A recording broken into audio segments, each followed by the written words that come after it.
Welcome to the A7FL Games of the Week. Two teams looking to lock in a playoff spot, looking to avoid their second loss of the season. Head on down to Baltimore as it's the East Orange Renegades and the Baltimore Watchmen here on your A7FL Games of the Week. Hello everybody, I'm Matt Ryan, joined alongside Big Rob Fabian and Corey Hammond. And don't waste a moment. Get your snacks, get your drinks, get your group chat ready now. Download the Locker Room Chat app because this game is gonna be fireworks. There you see Anthony Service, aka Serve. Corey Hammond, you've been able to see him up close and in person. This is one effective leader at quarterback and an early candidate for Rookie of the Year. And a lot of quarterbacks in this league that have his skill set on the ground can sometimes be run first, right? They're running back and forth, looking for a lane, take the lane, get the rushing yardage. No, Serve is a quarterback first. He's reading the defense. He's throwing accurate passes. You could tell by his footwork. You can tell by his presence. But most of all, you could tell by his confidence back there with the enormous offensive line that has so far given him plenty of time this season to make those decisions. And he has plenty of dangerous weapons in which to make the defenses pay.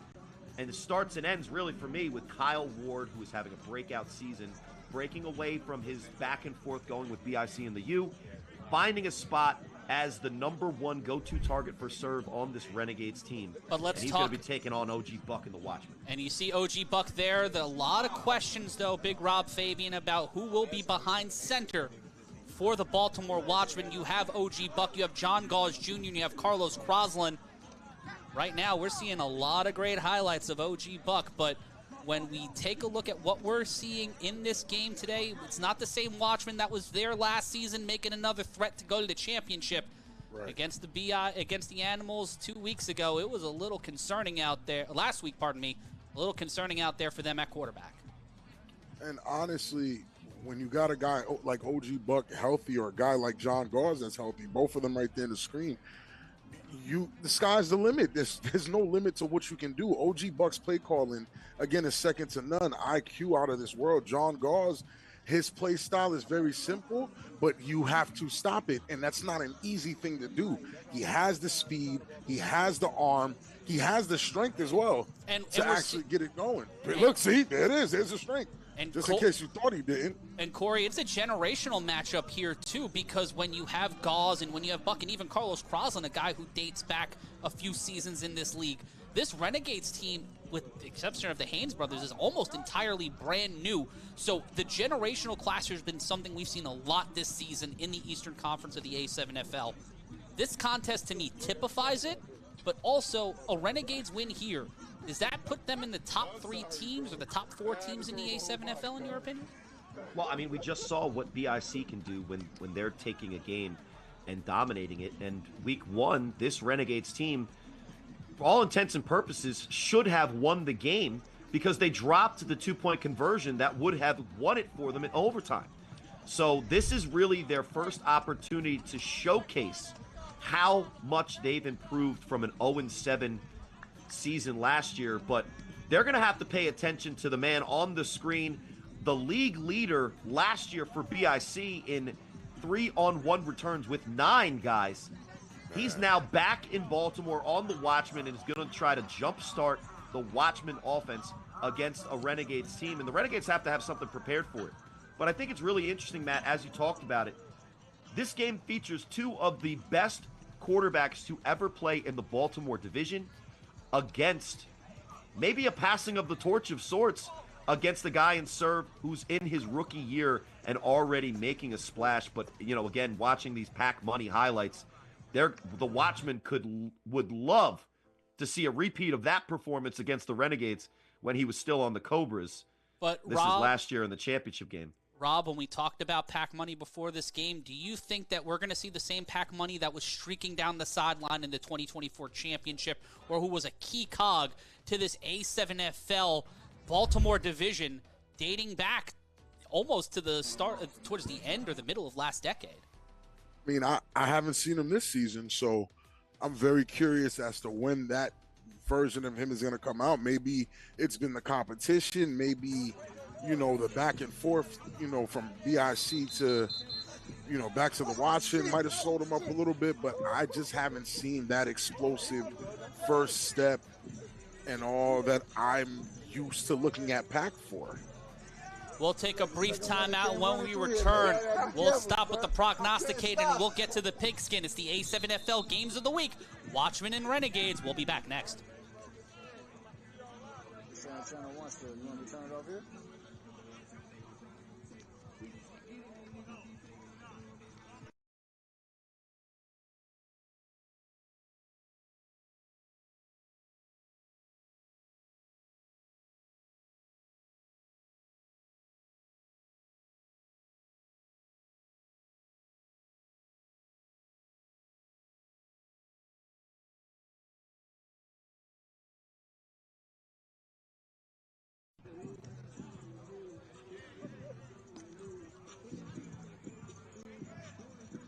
Now it's channel 1. Okay.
The A7FL Games of the Week are brought to you by GatorTech. Get more protected on the field with the Gator Skin Shiesty, shown to reduce concussion risk by up to 79%.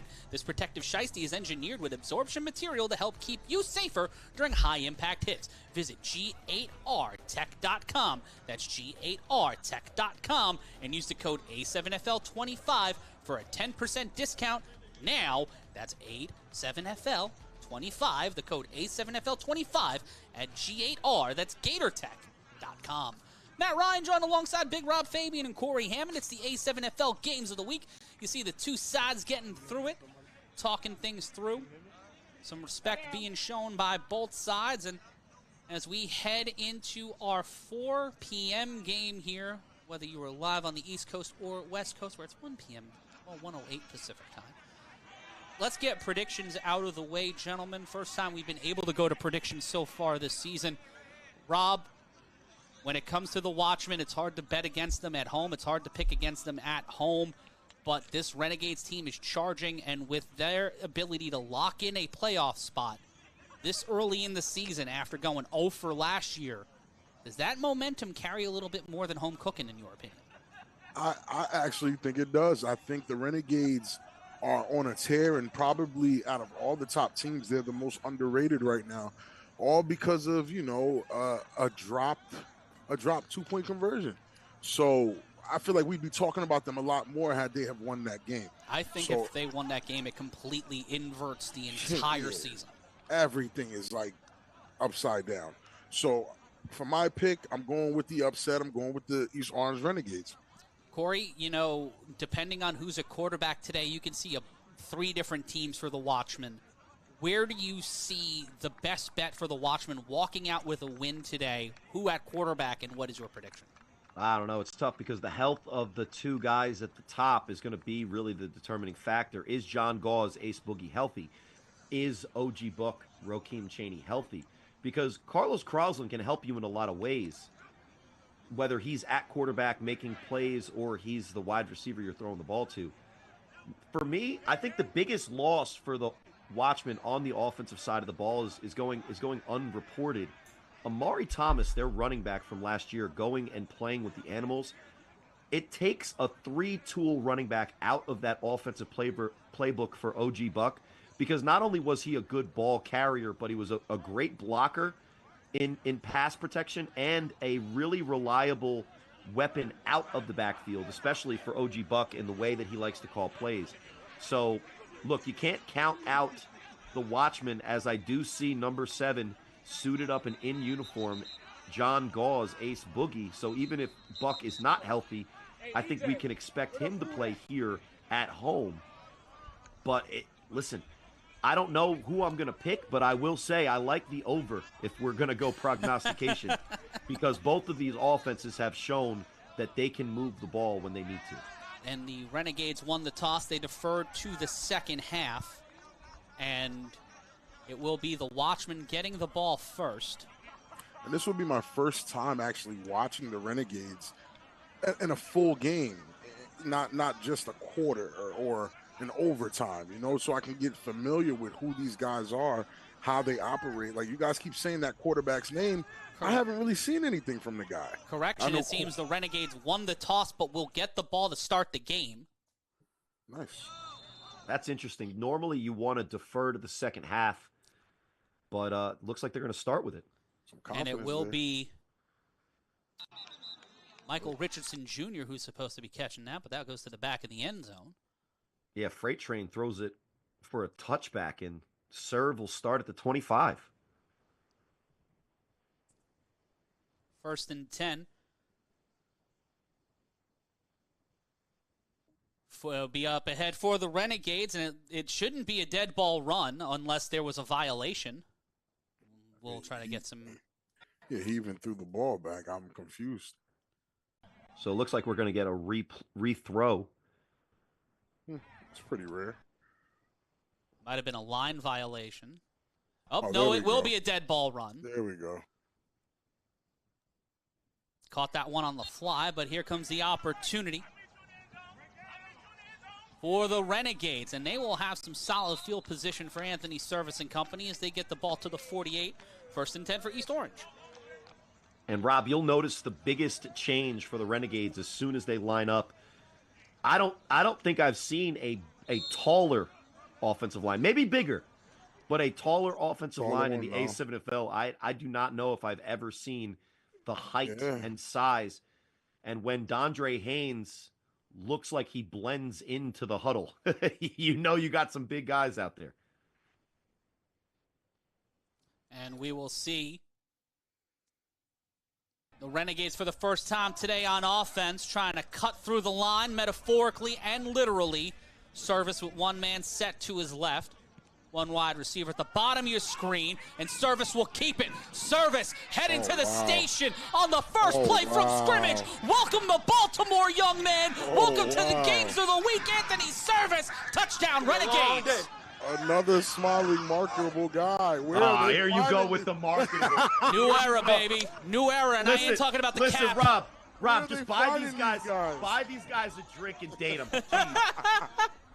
That's a quarterback option. They go choice option. Let's talk about football. He reads it perfectly. And this is the acceleration. It's so easy. Wow, he's fast. He and David Tender make this look so simple. Great block on the outside. And he knows no one is behind him or near him because he's holding that ball like a loaf of bread. And as soon as he sees a body, holds it in tight, throws up the deuces, and everybody's like, we're not getting him. And we talked about it. We talked about it off air before the show.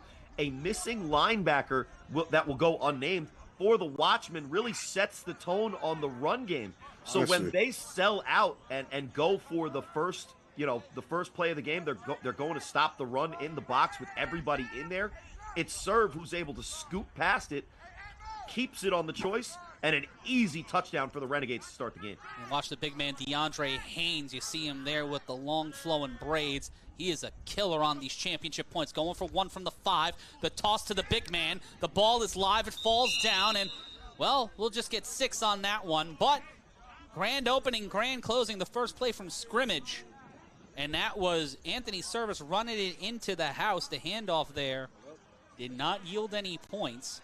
Yeah, they go speed option on the 1-point conversion from the 5, and look, Nick Mays does all he could do to break up that speed option. But, I mean, listen, easy touchdown like that, great way to start the game. But I'll say this before Rob can. Those championship points in a game like this, I think they're going to matter later. Yes, So, sir. big play from Nick Mays to make a bad situation not as bad, but not a really great way to start the game off if you're the Watchmen. Want to wear the gear you see on the field? Go to the place where it's always efforts over excuses. TPG Sports, the official uniform provider of the A7FL, provides custom athletic uniforms for athletes of all sports and ages. Get your favorite A7FL team's personalized jerseys today at a7flshop.com.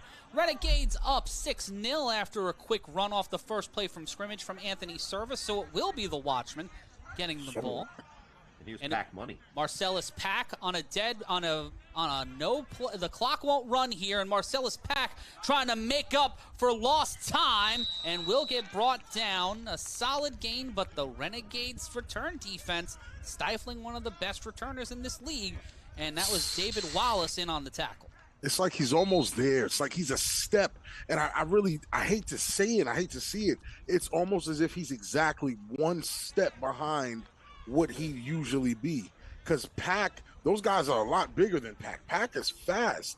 He's usually able to get the one move, hit that corner, and, man, he's uncatchable. But as of late, I haven't seen that. And it'll be John Gauze at quarterback for those who's had the question marks. Tony Toe Tap, bottom of your screen, and Child Please at the top of your screen. Nice. Shout out to everybody watching us across the A7FL network, including on social media. And it will be John Gauze in the handoff.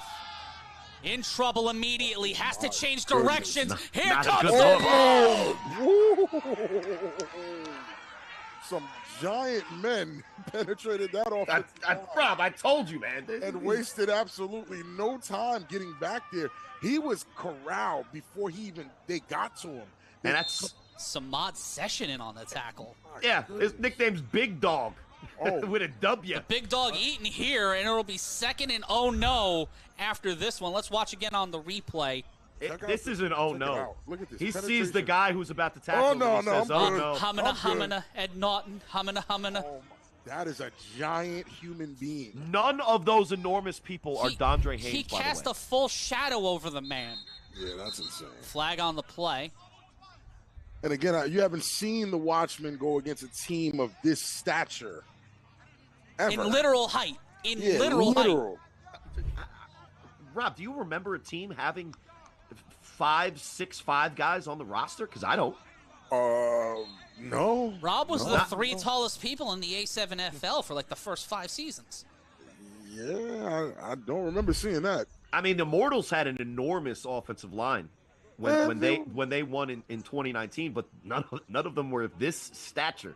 But Yeah, they they were bring out the okay. behemoths on the offensive line, but we'll see on 3rd and 15. Oh, pardon me, 2nd and 15 after the penalty. In motion. Play action. The throw by Gauze, caught. And that will get them the first down, and they will stay alive on this drive. That one gets to Crosland. The big That's man. Carlos Crosland. And that young man has been balling. Yeah, Last he's week, He's in his GAM era, Yeah, G-A-M. he's been going crazy. I think he's probably the best kept secret for the Watchmen right now. Relying on him a little bit, whether it's at quarterback, whether it's defensive back, whether it's at wide receiver.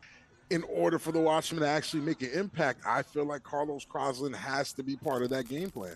And his evolution in the A7FL has been astounding. He goes from a playmaker, but kind of here and there for the Gators, had those starts at quarterback, goes to the U, does his thing there. Now he's back in Baltimore. He's probably the biggest playmaker so far this season for the Watchmen. Raising your stock. Gauze again. This time they keep it. That's the Oh, pack money. oh my Pack money God. gets cashed out by Renkowski. What a play by Zero. Holy gee with the play. Ooh-wee. Yeah, these are not Corey Hammond's Renegades. No. These are a whole new cast of characters. They've brought a different style, a different sense of aggression. Look at the hit. That is a perfect form tackle. Exactly from the how side. you do it. Exactly how you do it, and it will be 2nd and 5 after the play. Gauze Again, operating off of that motion. The throw, deep downfield, trying to get space. Can't hold on to the ball. That's Sly Washington. Wow. Oh, correction, that was Crosland. I thought that was 14. It was actually 10. And he is coming up limp. That's limping. Not good. That's not good at all. And if there is, from what I've seen up close and personal, on the coverage. If there is a Sorry, that's Jimmy Flott in on the coverage.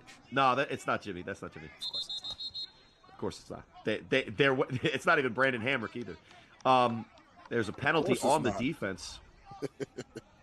Penalty on the defense, so that might give the Watchmen new life here. We'll see what the call is.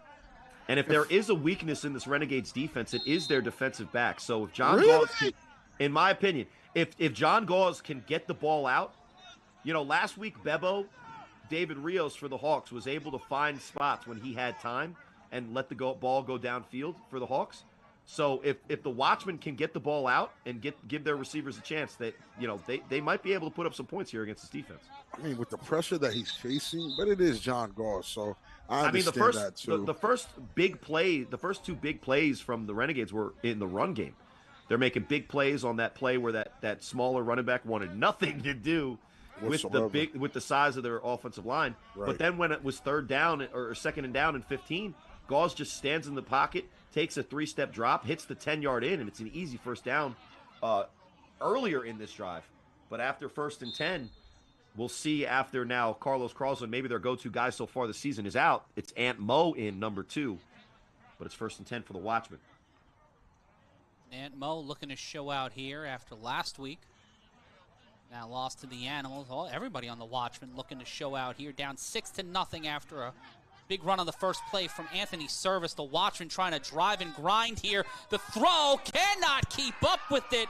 Tripped up. Oh, and I don't know if they're going to throw it. Tony toe tap. I wouldn't call that. It's hard because it is kind of kicking them and dropping them. But obviously, when you're one-on-one on an island, anything that you do is under a microscope. So when a receiver drops to his face, that wide open, hypothetically. Yeah, there are a lot of times. Oh, they wave off the flag. Yeah, it's not a flag. It's incidental. Yeah, and I understand the point you were trying to make, Corey, but it's an accident. Like, he didn't intentionally. No, it's his feet. It's just feet. I don't know why his hands were doing this. I don't know why the hands were doing this. He was trying to show how to do the mashed potato effectively, I believe. Yeah, the hands were kind of weird. But when you're covering a guy named Tony Toe Tap, maybe the move is to kick the feet. Right. So he can't toe tap you. See Ron Brown there on the line. Big 47, Mario Blanche also there. A lot of well-fed young men in this game that we've seen. Watch the big dog. The snap, and now in trouble. Gauze throws this one across his body. It's caught. Nick Mays, the mean machine, back in Baltimore. Lost the ball, gets back up, and keeps the drive alive for the Watchmen. And I just got flashbacks to 2012 Gators. John Gauze rolling out, finds his safety valve. Nick Mays for a first down. That's been the story of the A7FL in Baltimore for what seems like over a decade. And you see here, this is just an adjustment that this defensive line is going to have to make because that's all day for John Gauze and Nick Mays. They've made a career of that. I feel like they pulled the trigger on that a little too early. That stiff arm. Oh. Yeah, I feel like they might have pulled the Nick Mays trigger a little too early. I mean, but here's the thing. You do it early. Now you have to account for that defensively if you're going to rush John Gauze. So Gauze throws this one, swatted out of the hands. That's Rondo making a big play there. Wow. Big play by Rondo intended. So far, the best defensive back that I've seen for the Renegades. He got an interception last week and a great defensive play there. Bring up 2nd and 10. Second down after that play. After the earlier catch from Nick Mays. We'll take a look at the last play on the replay. That was intended for Crosland and just swats it out of the hands. That is great. That's not Crosland, but that is great. Another number 10. He's wearing number 10 as well, yeah. Wow. He's exactly. Like, that is not Carlos Crosland, but I'm hedging my bets. that it is, so I don't get yelled at, but I'm going to get yelled at anyway. And Gauze trying not to get yelled at, trying to tie this one up from the 20. The throw. Wide open. Catches it, but has to dive for the ball. And we take a look at some of the action from earlier today. That was number 6, Marcellus Pack, the intended receiver. What are you seeing, Corey? Well, on that play, he kind of rushed the throw, throwing off of his back foot. I think on a play like that, Pack Money is running a curl route, like a stop or a hook. You know, people call it different things. But what happens there is if the quarterback is anticipating you running the pass a little deeper and you turn and you're looking for the ball and it's not there yet, Gauze had to get it out there. And he liked the matchup Pack against the corner that he was on. But when the route is run too quick, the way that route will work is if you get the ball in his hands as soon as he turns. So that's why he rushed it, and it'll bring up third and 9. 3rd and 9, 2 wide, 3 wide receivers set. Then trouble. Ooh, and there's John Gauze Jr. John Gauze Jr. slides. Cannot get there. Ball was knocked out. But is that enough for the touchdown? It looks like touchdown, and it looks like John answers right back with a quarterback run of his own. Maybe What's a go at?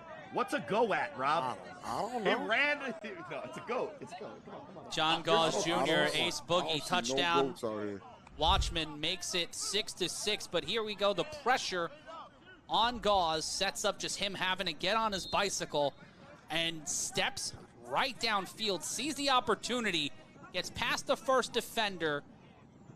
And the A7FL community can call me petty if they want. These guys on the defensive line have been playing awesome tackle football. But this is not flag, gentlemen. This is the A7FL. Facts. You cannot touch that man's hips and think he's down. Right. They will go for the extra point to take the lead. Can they get it? No, intercepted. And folks, it's tied 6-6, but we haven't seen all the Renegades offense yet. Will Anthony Service run it back literally and metaphorically? We'll find out on the other side of this one. It's 6-6. Head to tpg-sports.com. Get yourself a custom jersey. We'll be back with more next.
Back live with the A7FL Games of the Week, and this was the last play.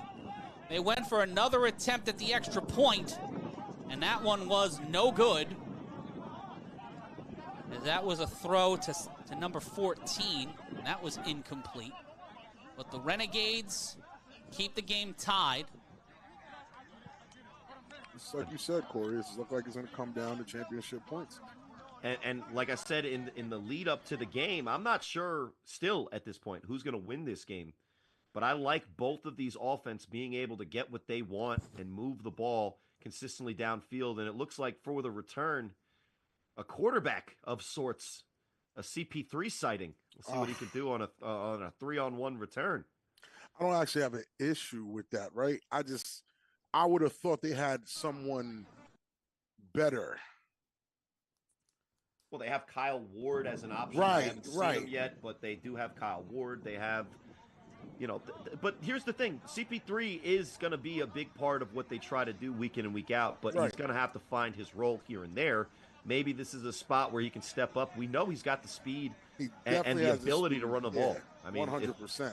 I just know, like, if I have CP3 back there, I would rather save him for when, we need him in the clutch. CP3, I'm not saying CP3 is just as good as this kid, but CP3 is not bad, like at all. Well, let's see what Corey Price can do on the return. He'll get to the 31, first down, Renegades. And it's just a different type of ball carrying to do the 3-on-1, as opposed to when CP3's most effective is when he drops back, right, has receivers downfield, things open up, and he's able to make that read. That's where he's the most dangerous, in my opinion. Not saying that he doesn't have the speed return, for. Yeah, it's not a bad return at all. It's not saying he doesn't have the speed or the strength for a 3-on-1. It's just with his skill set and where he can dominate. I wouldn't waste him there. Rather, so the Watchmen, after a one-play drive on defense last time, they're going to have to try to make a couple adjustments, maybe. Watch the matchup at the bottom of your screen. 2 wide receiver set, 1 back set to the right of Service, and that will be a handoff to the big man, number 4. That's Mo Francis. Big Mo Francis gets the handoff, and that will be a second down, a moderate gain there for East Orange. And they're kind of running into what the Watchmen want them to do. The Watchmen are very superb at stopping the run. When runs get through on the Watchmen, I'm usually shocked because of the way I guess they're really set up to stop the run. We've seen that they're not too akin to stopping the pass because for some reason they've been playing zone for the last week. But, I mean, when they running against them, I wouldn't really advise it unless you really had some breakout running back that can get open, find these cuts, and really get busy out there. Yeah, but the size of that line and the size of that back, that'll eat away the defense. So by the fourth quarter, it'll be a totally different game. Francis set up to the left. Service on 2nd and 5. The snap, flags on the play, and it looks like it might be a false start on the offense. Yeah, these can go either way usually. We'll see what the refs decide. And it was on the defense. Wow, encroachment on the defense. Tough. And they will get the first down. Some free points there. You don't want that. Free yards, not free points. There's no free throws in this league, I don't think. I mean, if he scores next drive. Well, that's fair. You know what I'm saying? Longest drive of the day for the Renegades. 8:46. It'll be 2nd and 1 after the penalty. Doesn't grant them an automatic first down, but gets them 1 yard inside of a fresh set of them. The throw, caught, and grinds it down the sideline, and that is caught by number 4. Just way too much cushion. I think that's Michael Richardson Jr. I believe that is Richardson Jr. He makes that completion, and that gets a first down for Service, a big play there, as they continue to matriculate the ball downfield. Corey. When you're looking at a quarterback, you could tell a quarterback by his footwork. He takes a drop step, and in the shotgun, that's the new 3-step drop. And he's ready to throw that hook. We talked about it with John Gauze before when he threw it to Pac Money. That's how you execute that play, is you throw it on time. You give your receiver the chance as soon as he turns around, ball's in his hands. Now he's a ball carrier with a one-on-one, and that's just technical quarterback play from a guy that we've already seen take it to the house on the ground. That's the type of player we're watching, and we'll see what he can do on 1st and 10. DeAndre Haynes on the line now for the Renegades. Service will roll out to his right, looking for an option, launches this one. That's caught again by Richardson, and he will get taken out of play after another first down, and they continue to drive here. The Renegades taking huge chunks of yards through the air. First down, East Orange. Well, that's Eddie Pett. Is that? No, he's wearing his jersey. That's a great a play call. You go smash route. You roll out to the one side of the field. The outside receiver runs the hook, and then the slot receiver runs the corner. You read the cornerback. He covers the wide receiver running the stop route in the flat, and that's just pure execution there from Anthony Service. Roll out, throw the corner, wide open, 1st and 10. And they will get a fresh set of downs here, tied up 6-6. We're so glad you're joining us on the A7FL Games of the Week. Matt Ryan joined alongside Big Rob Fabian and Corey Hammond. Big bodies on the line for the Renegades. 2 wide receivers set. Francis still set up to the left. Francis will carry it, but he will be met by a defender. That's number 42, but they will move the ball a little bit ahead, and it will be 2nd down. Everybody's wearing those Gator Tech shiesties, so we're not sure exactly who everybody is, but it looked like Mo Francis took Cal Bone for a little bit of a ride. That did look like number 42, Cal Bone. Was that Calbone? It was either Calbone or Calvin Lamback or somewhere in between, but either way, after it seems like another flag was thrown. Holding on the offense, so they will go back after that one and have to reevaluate after the hold. Now, this is a great drive so far, but guess what holding is a drive killer. Now, the Renegades have been able to move the ball at will so far in this game, but when you start off after, getting a good, 3, 4, 5 yards on the run, now it's 1st and 20. That game of playing ahead of the sticks, trying to stay in front of the sticks, yeah, it's a lot tougher when you have to get 20 in 4 plays as opposed to the 10. Watch out for DeAndre Haynes, the big man on the line, just announced himself as an eligible receiver. Got 2 wide receivers set to the right. Service with time. Launches this one downfield. And they might get some flags on that one. Richardson Jr. was getting his jersey altered on the play. There was a couple of pass interference already in the games of the week today that were kind of, maybe not. I don't know. That was a clear and obvious one right there. That's dangerous. Like, you don't even want to put yourself in that position. And I think it's intentional for them trying to get the call. We've seen that in other leagues where they throw the pass that they know is going to get them the call because the defender feels so out of place that he has to do something. And they're keeping max protection, which I find very interesting. Like, they're not using Megatron much, if at all. Well, and he's not even playing defense right now, which is insane. For them to have the depth at the big guy position for a normal Iron Man in DeAndre Haynes, who plays, not including 3-on-1 returns, he plays 99% of the snaps in most Renegades games. For him to be able to be fresh, focus on blocking, very dangerous, and then be a guy that sneaks out later after you forget about him. That's ridiculous. He's never been above 20% energy in the 4th quarter. Ever. 1st and 15. Snap, service. Steps up, and he will just get back onto his bicycle, and he will get towards the 15. They'll call him out at the 14. I think we got some more laundry on the Another field. flag on the play. And it's going to be interesting to see how Serve handles the pressure if and when it comes. Now, that time, he's getting edge pressure, steps up in the pocket, plenty of space. So the offensive line took care of the extra rusher. And you know what? If that's how he handles it, it's going to be a tough season for defenses facing him. Because at that moment, when you're a defensive back and you see him climb the pocket with nobody in front, all you say is, uh-oh. You probably say it out loud. Because he can kill you with his legs, and he's shown what he can do with his arm. And it will be 1st and 20 with 6:22 left to go, and the clock starts to run again. Your score 6-6. As we see Anthony Service, a.k.a. Serve, walk back to the line. A lot of penalties so far into today's game. Both of these teams are going to have to tighten up. With the playoff spot on the line, they need to bring their best possible game right here. Service will toss it back. And that is another huge drive and gets it to the 21. They'll call it the 20. Damon Small on the carry. There ain't nothing small about Wade. That's not a small man. dude. I don't know why they called him that. They lying. Well, he's got speed, and I saw him last week against the Hawks. Again, I saw these guys just last week, up close and personal. He's got speed, too. So he's not only big, but he runs with a lot of acceleration. But the thing is that as these flag players, which obviously have shown that they are still physical, which is a good thing to see, when he's running with the ball, he's super high. So, in a league where you are going to get tackled, when you're that big, you want to have a little bit lower of a center of gravity, but I guess it's not really stopping him because on that play, he gets a 11 on the speed option. It'll be a 2nd and 9.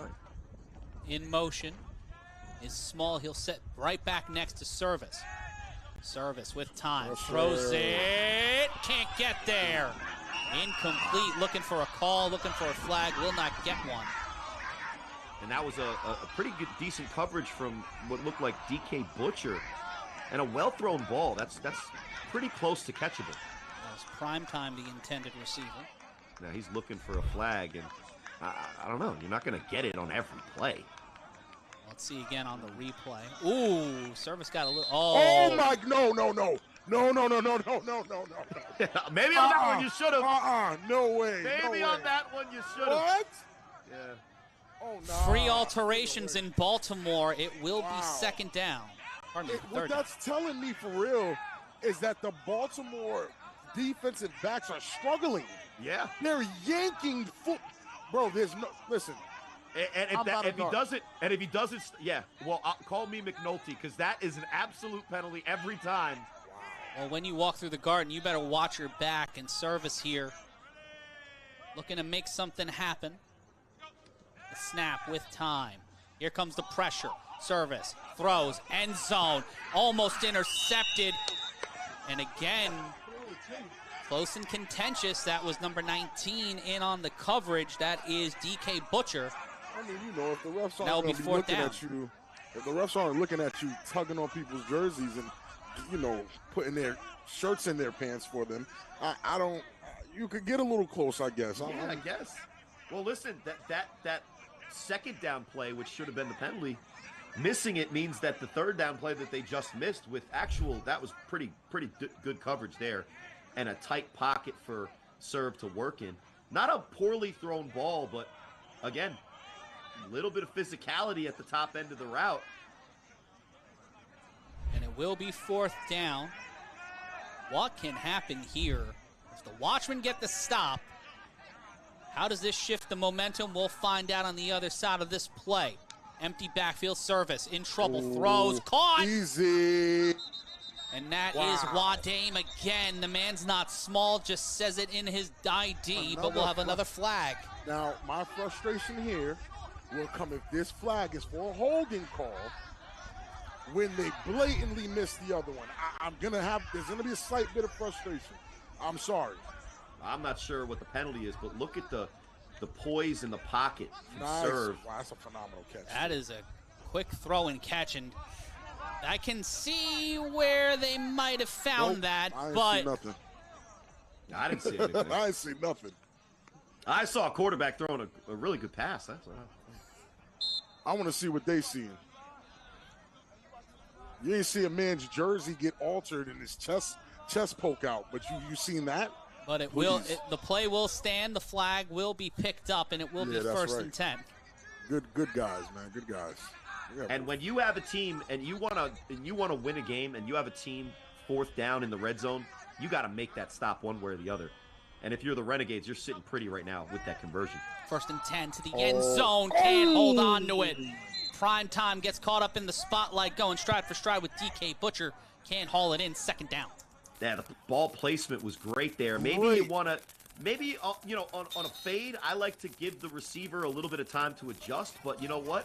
If you're gonna go up with one hand, you better come down like that. You know, basically you're showing off at that point because that ball could not be thrown in a better spot. Not to mention, a little bit of mustard on it is maybe why he dropped it. DK never even turned around. He didn't even know the ball was there. It's timing, Rob. The timing. Second and goal. Second and goal. Francis will get it, and he tries to drive this one in there.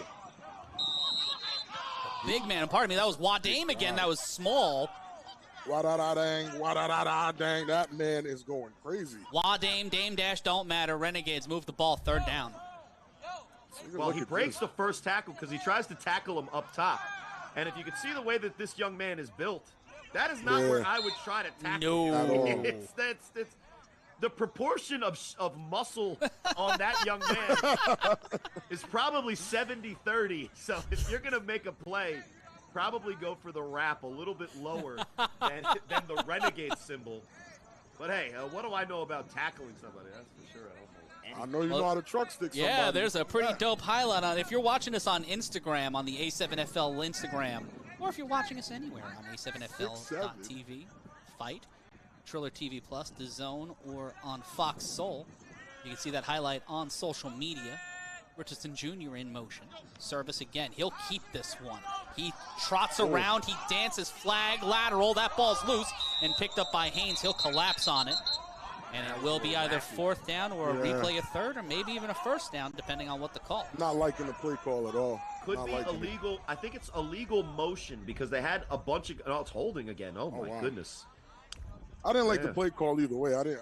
Think Well, it's a design quarterback run, and what Serve does in the middle of the play is he starts to go, pitchy woo woo, to quote a Sports Center host, and that is never what you want to do, in my opinion, when you're that close to converting a touchdown, because if you don't take care of the football against a team in the Watchmen that is not playing out here, with house money, they're not just chilling with a 3-0 record and not taking the Renegades seriously right now. They're reeling, and they need this win. And after converting a fourth down and goal and 9 earlier in this drive, it'll be third and extremely long again after another 10-yard holding penalty from the 15. And we'll see if Anthony can hold Serve. I get that. Hey, 46 seconds now left to go. Service to the end zone. Wadane. Can't get there. Too much sauce.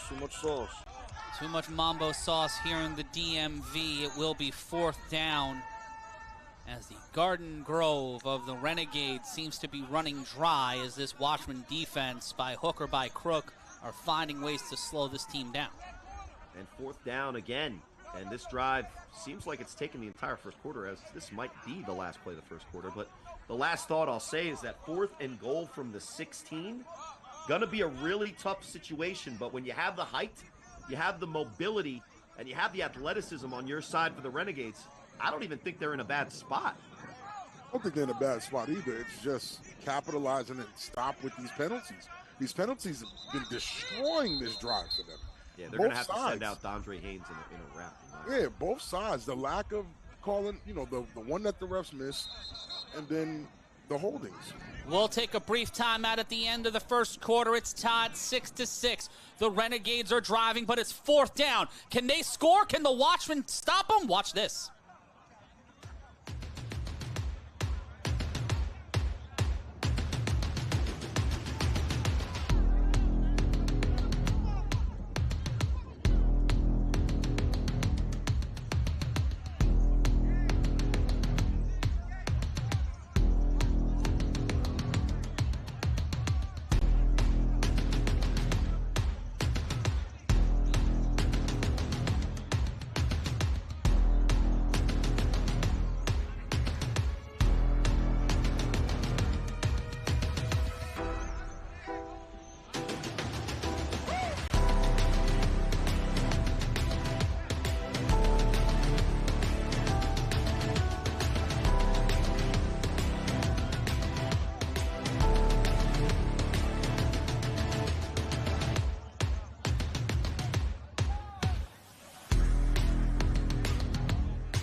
Fourth and goal at the start of the second quarter. Matt Ryan joined alongside Big Rob Fabian and Corey Hammond. And if you want to be a part of the conversation, head on over to a7fl.com/chat. That's a7fl.com/chat now. Join the official sponsor of the A7FL's chat room, Locker Room Chat. Drop a comment, get a shout out. Download it now at a7fl.com/chat. Matt Ryan, Rob Fabian, Corey Hammond with you. It's fourth and goal from the 15. After a litany of penalties on both sides, we start the new quarter with one last shot for the Renegades to take the lead. Service to the end zone. Caught! Touchdown! Wow. And Wow. that's exactly what you want if you're the quarterback on that play. That's your go-to receiver, Richardson Jr., in tight press coverage with goal to go. So there's really no reason to not just give him a play that's a short route in front of you.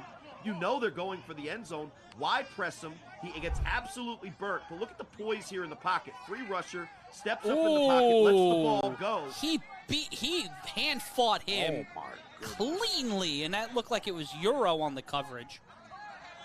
There's really no reason that you press a receiver that's been getting timing routes all game in front of you.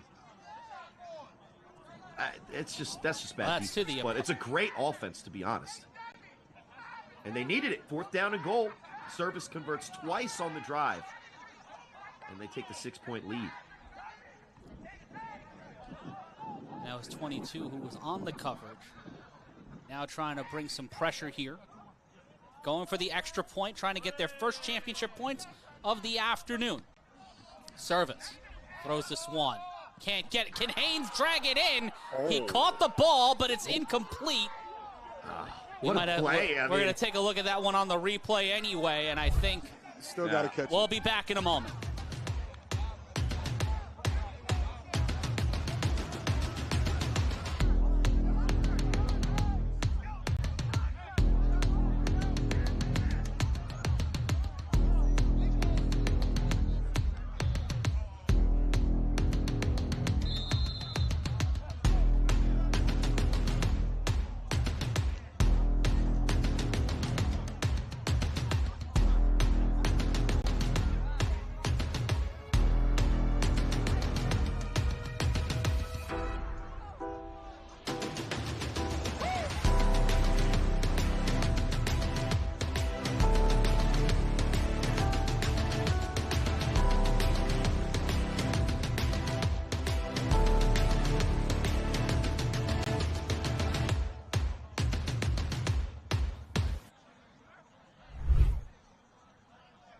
Following the East Orange Renegades touchdown, it will be the Baltimore Watchmen trying to run it back here. Matt Ryan joined alongside Big Rob Fabian and Corey Hammond. Not Marcellus Pack back there for the Baltimore Watchmen. Big Rob, Corey Hammond. Interesting call here. Pack may have been hurt a little bit earlier on in this game, or they're just trying to vary it up. Yeah, he's kind of missing a step in my opinion, so... And they might need him on offense at wide receiver or running back. That's true, too. I would probably use but I think the more for offense. The development of that drive, again, the championship point goes unmade. And here we go for an opportunity for Baltimore to break this game wide open, but brought down around the 40-yard line in a big play, as it will be 1st and 10 for the Baltimore Watchmen. Why does he still look like Pac, though? It does. I'm not tripping. I think they're trolling. They are trolling Matt Ryan so badly that Pac money is out there in different jersey numbers. Yeah, this is intentional. And a shiesty. So we can't even really see his face. We have to tell who these guys are by their eyebrows. You keep saying this eyebrow thing, and I'm only laughing because it's true. I'm only laughing because it's true. It's literally this. You know who this guy is. You've played with him for years. Yeah, those eyebrows. Well, shout-outs to Gator Tech for their concussion-helping shiesty. Yeah, I'm getting GatorTech.com/A7FL. Matt, did I? You did a very good job, Corey. You did a very good job. I'm definitely getting confirmation that Pac just changed his jersey. Yeah, so I saw his face. I saw his face. So it was Marcellus Pack returning it. Good to know that they're still doing that. 2 wide receivers in the handoff. Immediately stop the humble beast. Yeah, you don't need to see what jersey number he's wearing. When the running back's that big, you know who it is for the Watchmen. Yeah, I don't know if I would run a big running back against this ginormous defensive line. You know what I'm saying? I won't say who sent it to me, but they said that D-line's overall is 99. The defensive backs overall is 70. But I don't know who's running against that. I wouldn't. Unless, well, maybe in 2016 I would have. Listen, John Gauze is going to call the offensive plays that he calls. And a lot of times the reason he calls run plays is because more than anything, he loves to do play action and even sometimes that toss play action to freeze the defense and give his wide receivers a chance downfield. But 2nd and 11 after the loss. The snap on 2nd and 11. They are in trouble. And trying to find his way out of it. Can he caught? And here comes an up. Can they make something out of it? Beefy Aubrey Minor gets not the first down, but keeps the drive alive, and it'll be 3rd down after everything collapsed around the Baltimore offensive line. And that's where John Goss shows his stock, where that far down, he was still able to make the completion to a trusted tight end in Beefy that can get a couple of yards afterwards, because that play, I don't know how many quarterbacks would have got that play off and it would have still been positive. Well, and he has to do all of the machinations behind the line of scrimmage to even give himself a chance. But as soon as he turns his head after that move, he finds the receiver and throws a pinpoint pass in front of him, so Beefy has a chance to get yardage after the catch, too. A lot of times that pass, Herculean effort to get free, but you throw it behind the receiver, catches it, and tackled immediately. No, John Gauze has the accuracy to turn even what looked like it should have been a bad play into a good one. And what should be 3rd and 1,000 is now 3rd and manageable after the great play in the backfield from the quarterback. And now an opportunity for Gauze. He launches this one deep, downfield, caught! Big play, slip, slide, pack money! Showing a little bit of the Eddie Guerrero, takes the back bump, and they tie this one back up. We out here, baby! Yeah, now we can see. Now we can see. You needed to come a little bit closer to the screen so we could confirm that the playmaker making the catch in one-on-one coverage downfield. It's Pack Money, ladies and gentlemen. There he is, Rob. And we see again on the replay.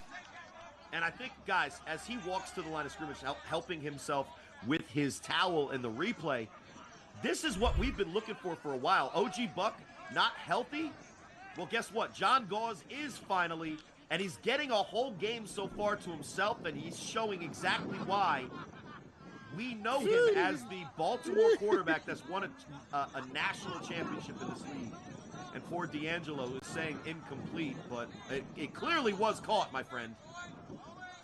Somebody tell AJ Green, the streamer, not to cut this one up for the poor man. Oh my goodness. He Allen Iverson stepped over him. Tyronn Lue is somewhere shaking in going his for grave. the extra point to take the lead. Cannot get there. It's 12-12 with 11:37 left to go. The Watchmen have the lead over the Renegades on our A7FL Games of the Week. Like I said, they told me that, again, the D-line, if you looked at that last play, John Gauze saw the pressure that D-line was coming in.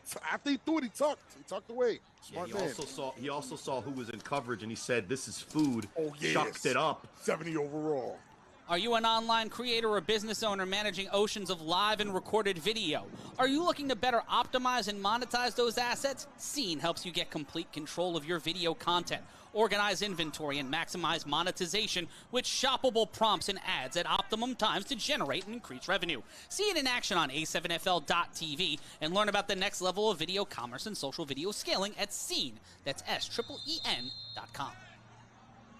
Matt Ryan, Big Rob Fabian, Corey Hammond with you. It will be the Renegades getting the ball here on the throw-off as we keep the action cooking. It's Corey Price returning it here for the Renegades. He gets away, but he will get near the 40. No.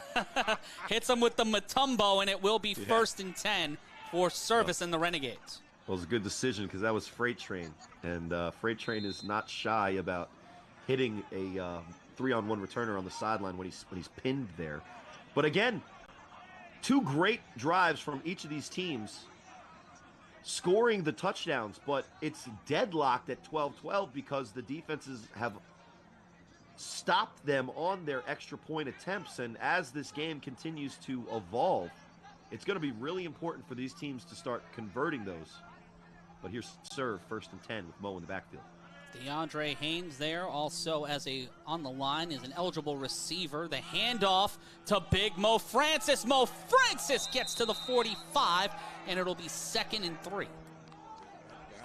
offensive line, this running back, yeah, those are some big boys. That's not an easy. I understand why BIC would have had a tough time with these guys, because BIC again is known for their, less than stellar run defense. And if these guys are this big, this strong, this fast, I can understand it. I see it.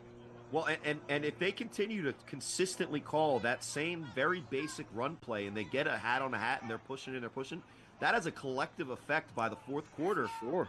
Especially if the depth of the Watchmen isn't what we usually expect it to be. Which it should be. This is a home game for them. Ooh, bottom of the screen, it's Jimmy Flott, one-on-one coverage with somebody who just got torched on fourth down. 2nd and 4. Francis will keep it again, and Mo Francis will get the first down and get it to the 49, crosses the 50, and it will be 1st and 10 for the Renegades. And they usually don't, teams usually don't challenge that middle part against the Watchmen, but I'm guessing the Renegades see something very weak here that they just keep attacking because it's working. Well, and when you get 6 yards on first down, you might as well go for another one on second down. Have to. And the man making a tackle there is Sly Washington, Sly Boogie. He's a safety. He is not a linebacker. So he plays the hybrid, or he does play the hybrid. But he's going to be better. He's going to definitely be better in pass coverage than he is in run blocking. Now, he's not going to miss the tackle, but he's also not running in there and making a play in the backfield because not for a guy that's Ant Mo playing edge rusher here, boys. Watch Ant Mo there. He's pass rushing. And Service will keep it, and a smart move by bringing in the speed on the line. Is that McMays? That's not McMays. No, that's not. That's Quentin Bragg, probably, right? Is that Quentin? That's not Bragg. I believe that's supposed that on the roster it says it's Gio Younger Jr. There we go. There's Gio Younger Jr. Number 91. That's 21. 21? That's 21. Yeah, it's just a weird number there. And they go with the same play as the touchdown. It's quarterback option, but that's 21. Just a terrible read. Yeah, that's a terrible read. That's a terrible read. Now, when you're serve and you're that quick, you think that maybe you could still get it. But look at the read there. You got to read 21. Bad. No, the read's bad. The read is terrible. Yeah. But I think he did what I did, and he saw Ant Mo looking to come after him off the edge, and he didn't see 21. Nah, serve is bugging. You have Sly one-on-one. He had Sly one-on-one with Mo. Why wouldn't you take that 10 times out of 10? Because I'll tell you, as a quarterback, sometimes you make the pre-snap read and go with it. He wanted to keep it. He wanted to run it because he just scored the last time he called that play. And watch the smile. But he's still smiling, though. Service still smiling. And here comes the pressure, and he is brought down. That's what I'm Sly Boogie. That's what I'm talking about with Sly. No, it was Sly. Calbone. Nah, it was Sly. Sly brings that pressure. He's spying, and he brings that pressure. That's 2 mistakes from serve, where that first play, Mo should have gotten the ball to go one-on-one with Sly. Mo out. Look at this. Sly's coming straight in. That's Sly's job. He is going to go in there to make the sack, make the tackle in the backfield when it's one-on-one with serve. He won't do that with Mo. You see the offensive lineman out? No, you should have accounted for that guy. Yeah, but I've never seen an offensive lineman look at their quarterback as he was sacked on the ground and say, man, I told you so. That's wild. I remember going up against God remembers which team it was, but it was a Baltimore team with Sly in the same position. Yep. The frustration that Sly put on our offense while he was over there, it ruined me. And he kept catching CP3, just kept catching guys in the backfield, and for the life of me, I couldn't figure out who was supposed to be blocking the guy. We saw it in the 1 o'clock game when H3 Frazier played that quarterback spy. Sometimes if you got a guy that's athletic enough back there, it's dangerous. In 1st and 10. How's it 1st and 10? Oh, pardon me. It's not 1st and 10. It's now going to be 4th down after that play. It was 3rd down. It will be 4th after that carry attempt. Am I tripping, or should he have kept it there, Corey? Am I tripping? Question, it'll be 3rd down. Wait, we got to get clarification on the down and distance, because that's a little interesting. But yeah, look, when you run a quarterback choice option, it's not always going to go for yards. Really, you just have to do your job. And as a quarterback, you're reading the edge. If the edge bites down on the running back, then you have to pull it and keep it. That time, it's kind of like in between. If it's in between, listen, you gotta go and you hand it off. And it was 1st down. It'll be 2nd and 13. Corey. So what's the penalty that got them the 1st down after the sack? think it might Watchmen have must been. have bailed him out with a unsportsmanlike or something after the sack. We'll try to get that call, but it is 2nd and 13. You DeAndre gotta throw it Haynes to will Jimmy. potentially set up a 2-man line, and Service will keep it and get back maybe a yard beyond the initial line of scrimmage. It'll be All 3rd right. down. I'm Yeah, very he's not happy. liking that. No, but I'm very happy it happened exact that way. That's what Sly was doing to us. Where we'd account for the man you got to read for, block everyone down. Sly is not coming. And then he's still fast enough and tall enough to bother a post or anything in the middle. Yeah. He's just there. And it was so frustrating because you don't want to take a good lineman to go run out and get Sly when you have all these monsters still on the D-line that you got to figure out what to do with. And it was a defensive holding that set up that first down. Thank you so much to Zach Morgan for passing that info along. There you go. And that'll make sense, and then that's why the ball didn't really move too much, because defensive holding is an automatic first down, but only 5 yards. But now on 3rd and 11, the pressure from the Watchmen is starting to kind of accumulate and build on Serve. Service on 3rd and 11. In trouble. Baltimore tries to make it happen on the turnover. Can't get it. It will be 4th down. That's DK Butcher. DK. He's screaming for another flag. They're saying there's another flag. Relax. I've seen one before. You got the stop. It's on the ground flag already, is so thrown. I don't know what they're upset about. It might be on Baltimore. Unsure what we'll see what holding on the defense. Defensive holding. Yeah, well. We'll see where it was. Oh. Nah, they didn't show. Okay. It was right there. That was DK. DK right again there. offering free alterations. Right, The listen, Baltimore if he got Watchmen away- Taylor they got Company. away with- They got away with it the first time, so maybe he thinks he can do it every time. Now at least they're checking him. I mean, they were smiling with the refs on the sideline, so maybe he thought they were friends. It's like, you got me on the next one too, right, buddy? He's like, yeah, sure. Flag. While you do that. It'll be 1st and 10 after the penalty. 5.5 left in the half at halftime. We'll give you highlights, scores, and more from a wild day across the A7FL. Sterry Codrington tying a record he set for the 3rd time. Shante Worthy making a touchdown pass. We'll have that and more, and the Gold are leading in Vegas. Service steps up, has to get on his bicycle, brought down again. Corey? Who is it? It's just Sly. Sly is literally built for that. He's built for the CPs, the Sterries. That's what he does. So when he's not there. And another flag. Oh, what is the flag now? There's been so many flags on these plays, messing up what looks like good football. Great block. Look, as soon as he sees it, DeAndre doesn't Oh, even is that see defensive Sly. holding? Is that defensive holding on 21? Oh, I didn't see. Oh, If it's on the line, on 75 Monroe. No. If it's on the line, that's legal. Okay. You can hold the moving tight back. end up. They're moving back. Here's the thing, though. The only thing that's moving the ball right now for the Renegades, you can see it in the offensive huddle. They're looking at Serve like trying to make their answers right when the questions are being asked. But here's the thing. Offsides on the defense. It'll be 1st and 5. Service 50% throwing, 4 for 8, 65 yards, 1 tutty. Corey, what do you got?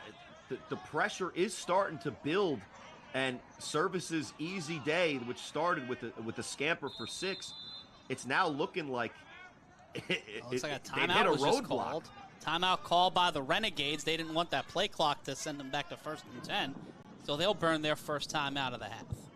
One thing I can say, though, is the Watchmen look a little bit more tired than the Renegades do. Just from this picture here, like the Renegades look very relaxed right now compared to the Watchmen. The guys are breathing a little heavy, look a little. Oh, oh man, they're getting coached up right now too. Yeah, you see Buck is in the huddle with his street clothes on, so you could tell that he is. Coordinator Buck in today. That's a dangerous man.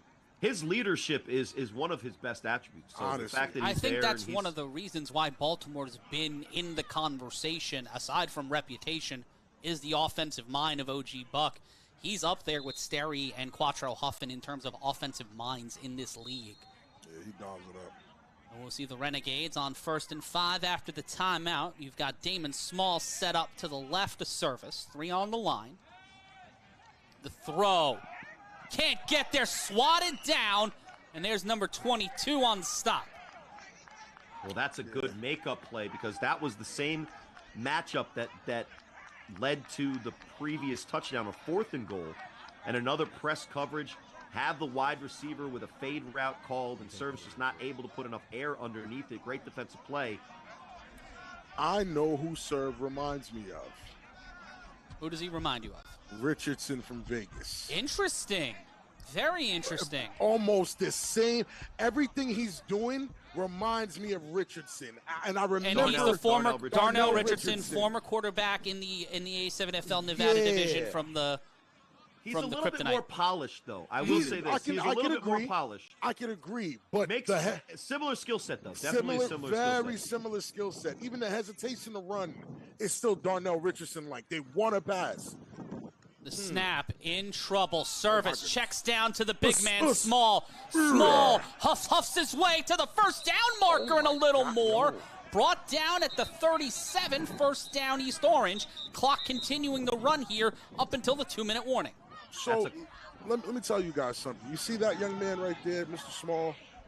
All offensive and defensive linemen, when we create running backs in video games, we create that. A giant man that can move like a stiff arm, but still be able to juke some. Look, excuse me, sir. Break tackle on 99. Like, yeah, that's what we create. We create that. Well, and they go called screen. You see Serve sets it up by looking away from the screen.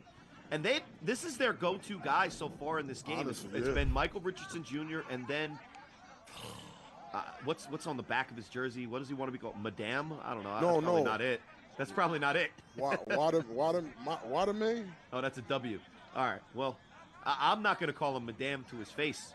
That's for sure. He might be bigger than you. What? He's way bigger than me. What are you talking about? He's enormous. I'm not saying that. But what's the penalty? Another flag. You got to give credit to Nani Forrester, the defender out there, which is obviously a size mismatch. He does go for the legs and another at least flag slows him down. But again, it's going to be a tackle. I mean, it's going to be a penalty on the Watchmen, and I think it might have been on a low tackle that wasn't a wrap. I don't know. Both of these teams need to look at themselves in the face and say, look, these refs are calling a game that's super tight. We cannot, be sketchy with any of these rules because both sides, I would ask Cole Gardella, who's great at these types of things, to look at the penalty yardage so far. It's probably the single biggest factor in this game, back and forth. 1st and 10, 2:42 left to go in the half. 12-12 your score. Baltimore looking to bring everybody. The snap, service, throws this one. Can't get there. Can't get it to Richardson Jr., and it will be 2nd down.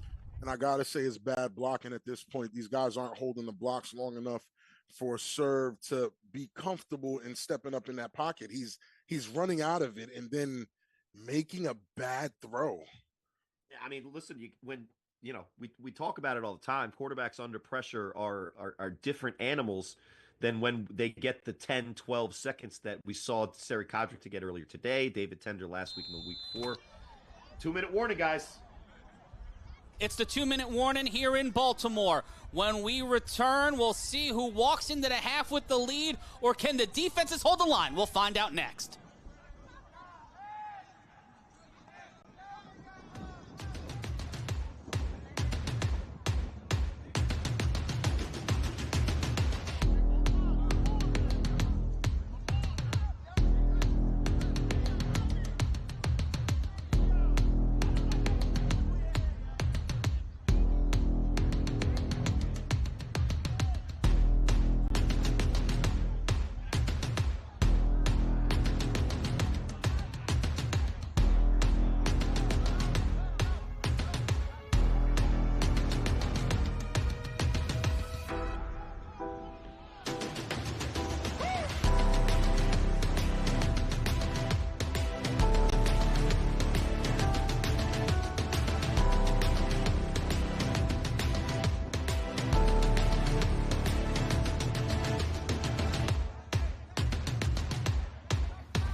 back live after the 2-minute warning. 12-12 your score. The East Orange Renegades with the ball. The Baltimore Watchmen will get it at half. It's the A7FL Games of the Week on A7FL.tv. Matt Ryan joined alongside Big Rob Fabian and Corey Hammond. As action continues on Fight 24/7, Triller TV Plus, and also on Fox Soul, A7FL.tv, and DAZN International. It'll be 2nd and 10, under 2 minutes to go. Service, hands it off. That is to Damon Small, and Damon Small not going for a small gain. Gets pulled out of play. Rob's creative player is getting busy. That's a 4-star running back from East Orange if I've ever seen one. Why did he just launch that human being that far off his body off a tackle? That's the situation. Rob, Corey, that's why you get yourself a Gator Tech shiesty. You go to GatorTech.com. Let's watch this one again. That cut. Look at that cut. Yeah, it's not just a big man running downfield. He's making cutbacks. Look at this. He's tiptoeing up the sideline.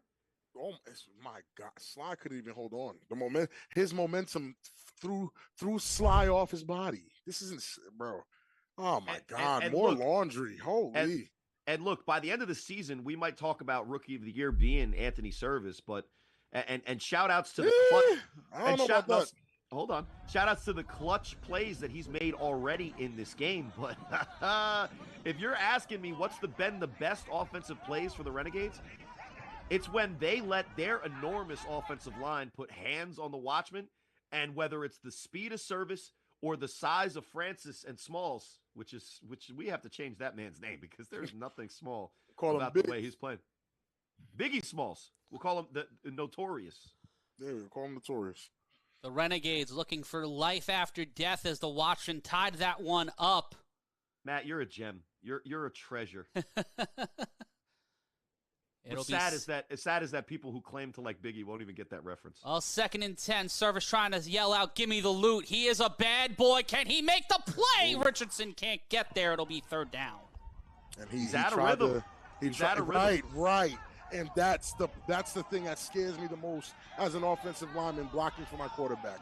How many times did I let you get touched, dragged, or thrown for you to now not be in your zen, in your little feng shui? Are you asking me personally about the no, I'm Immortals game in the playoffs when we were red? Listen, are you asking me personally? I stayed with you, Corey. I stayed. I lost right with you, brother. Yeah, we lost bad that day. Service started this game off very efficient. I think it was 4 for 5 since, and my math might be incorrect. He's 1 for 7. Not what you want here when it's a tie game. Baltimore finding their rhythm. Well, he's been extremely effective on 3rd and 4th down. Let's see what he does on 3rd and 10. The snap, Service throws this one, can't get it, caught on the sideline, and that's OG Buck catching it. He's making a play. Oh no, you can don't get hurt again. Stop, please. Listen, that was great. I'm gonna say that's the play of the game. Say what you want about what these athletes are able to do in their jerseys, but that's Buck on the sideline making a snag, injured, wearing pretty tight jeans there. Brought it back for 6. It's always those tight jean runbacks that get you. Yeah. Well, gotta wear a looser denim in situations like that. Can't be rocking a boot cut and trying to go 60 on a tutty. It's always those situations where you're clearly not an eligible player on the field that get you. Definitely run a 5.9 now. A 9.5 it looked like. Action continues. 1:39 left to go in this one. In the first half, 1:40, pardon me. The clock stopped on that last play. Should be 4th and 10. It is 4th and 10. 4th and 10. This is where Serve has been living, though. Honestly, he's gonna look for that big man again. Yeah, watch for Damon Small there. Blue gloves the tight end and flag on the play. I think they're making and it's on the defense. The East Orange Renegades get a little bit of bail here. It looks like it'll be offsides on the defense. What are they doing? That's just the most That's the most rudimentary type of penalty you could ever put your own team in, is that you can't line up without being in the neutral zone on 4th and 10, where all of the momentum really is on the Watchmen side. I mean, it's kind of a stalemate at this point, but right now, the Renegades have only gotten yardage that I've seen on runs from the notorious, enormous Smalls and penalties. And it will be 3rd and 10. I mean, this drive, I mean, correct me if I'm wrong, Matt, because this drive seemed like it's taken probably the better half of a decade. But really the only positive offensive plays that the Renegades got was runs, that screen to the notorious, enormous Smalls, and that last run. Which, by the way, it looked like it was called back, by the way. It seems like that flag was taken back. Seems like I'm trying to see. It's still 4th down. So it'll be 4th and 10. The snap, service. In trouble. To his right. Throws. Can't get there. And it looks like the Watchmen will have new life. That one intended for primetime. Renkowski, number 0, could not get there. G, the intended receiver. And they go to the play that worked in earlier in the drive. I mean, in the game in the first quarter. They go quarter roll. The outside receiver runs the stop route. Slot receiver looked like he ran the corner potentially. But look, 1:31 left. John Gauze is your quarterback for the entire game, and you have 2 timeouts. Watchmen are in attack mode right now. They're looking to take the lead before the half. And they are trying to, with 91 seconds left, break the log jam. Biggest defensive stop of the afternoon, and it will be on John Gauze. Aubrey Minor, number 00, will be an active receiver. Watch the yellow gloves out there. But the Renegades looking to bring the entire community of East Orange. Ooh, and an impressive, looks like Damon Small made him jump the line. Yeah, that's definitely on the offense because he didn't really even cross. Oh, it's on defense. He didn't cross the neutral zone. I know that man is the notorious, enormous Smalls, but I don't know, man. I am not sure, Matt. And if you want to call me McNulty, I am him. Narc it up. That is not a penalty. You're allowed to move. You're not allowed to cross the neutral zone, but free yards for the Watchmen. And this one's thrown. That gets the first down. Tried to backpack him. And that is Antoine Matthews, the Super Saiyan, on the reception. They will keep the drive moving, but the clock will continue to run as he was tackled inbounds. I mean, he really only catches 5-yard slants and goes off, and then, plays where he scores a touchdown. So check one off for Antoine Matthews' game so far, the 5-yard slant. It'll be 1st and 10. With a minute to go, the throw. Tipped up, almost picked off out of the hands of Ron Brown, a.k.a. Rondo. Can't make the last-minute turnover, and it will be 3rd down. Coverage. And he should, in his mind, he should have intercepted it. 70 overall. Ron Brown is not the one. He tipped it away. You got to catch that. That's an interception. Well, he also was giving space and broke on it late. So that's an interception now. I'm shooting him a little bail there. He's doing the push-ups, Rob. He is, and he owes that. At least. Well, 2nd and 10 for Gauze. Still plenty of time with 2 timeouts. But he has to drive the ball downfield and get a couple completions to put them in scoring range. Gauze on 2nd down. The snap. Pressure. So much pressure. Oh! And that man said, give me the loot. I'm a bad boy. He's Damon Small. Why damn? Making him go, why damn? 3rd down. Ooh, yeah, why damn. Got to get away from my quarterback. That's for damn sure. You don't want a man like that crashing. John Gauze is a glass cannon. Powerful. Can destroy you, can hurt you, but can't take too many of those. And tried to strip the ball out, too. Smart play by Small.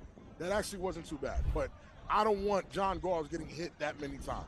I'll tell you what happened is with the increasing pressure on this side of the ball from the defensive pass rush of the Renegades, Gauze didn't even want to have anything to do with the pocket. He goes 5-step drop, drops behind his offensive lineman's ability to block, and Rob knows from playing with me, if you drop too far, there's no angle that an offensive tackle can really take that drop step to effectively pass block a guy who's that deep, and it'll be third and almost forever. The snap. In trouble. Can Gauze get it there? Can it get it there? No! Intended for Pack money, and Marcellus Pack shut down by the double doors of 29 and 9. Yeah, Rondo makes the play there again, but I'll tell you this, Pack Money had an opportunity to catch that one-on-one in the air, and you see, Gauze makes the adjustment. He's not going back as far so he can step up in the pocket, and he's giving his team a chance by launching it. And just finds it. Ooh. Nah, Pack could have caught that. Yeah, that's Pack off his shoulder. And of course, the corner is going to take all the credit. As he should. Great coverage. I keep saying they're 70 overall. It's looking like 85 right now. No, it's not. It's looking like 4th down, and then with 38 seconds left, let's see if the Renegades. And this will be an untimed down if they do get this one to go.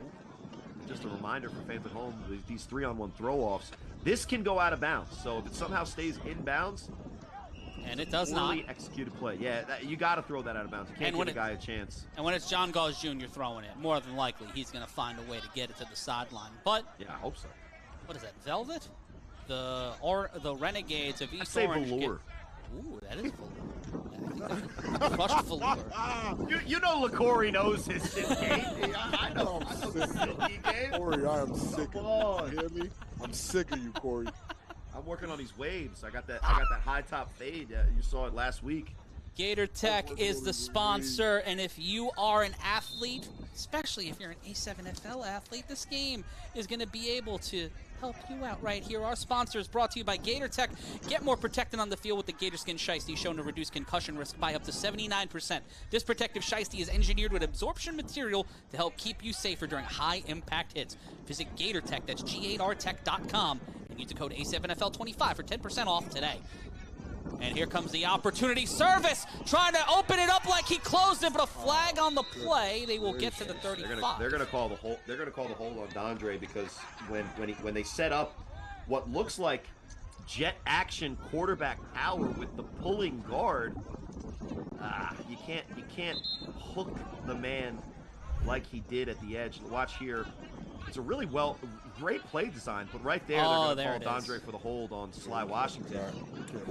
And the reason that Serve is able to get free is because that's the position that Sly has been playing in all these instances in which Rob has given him credit.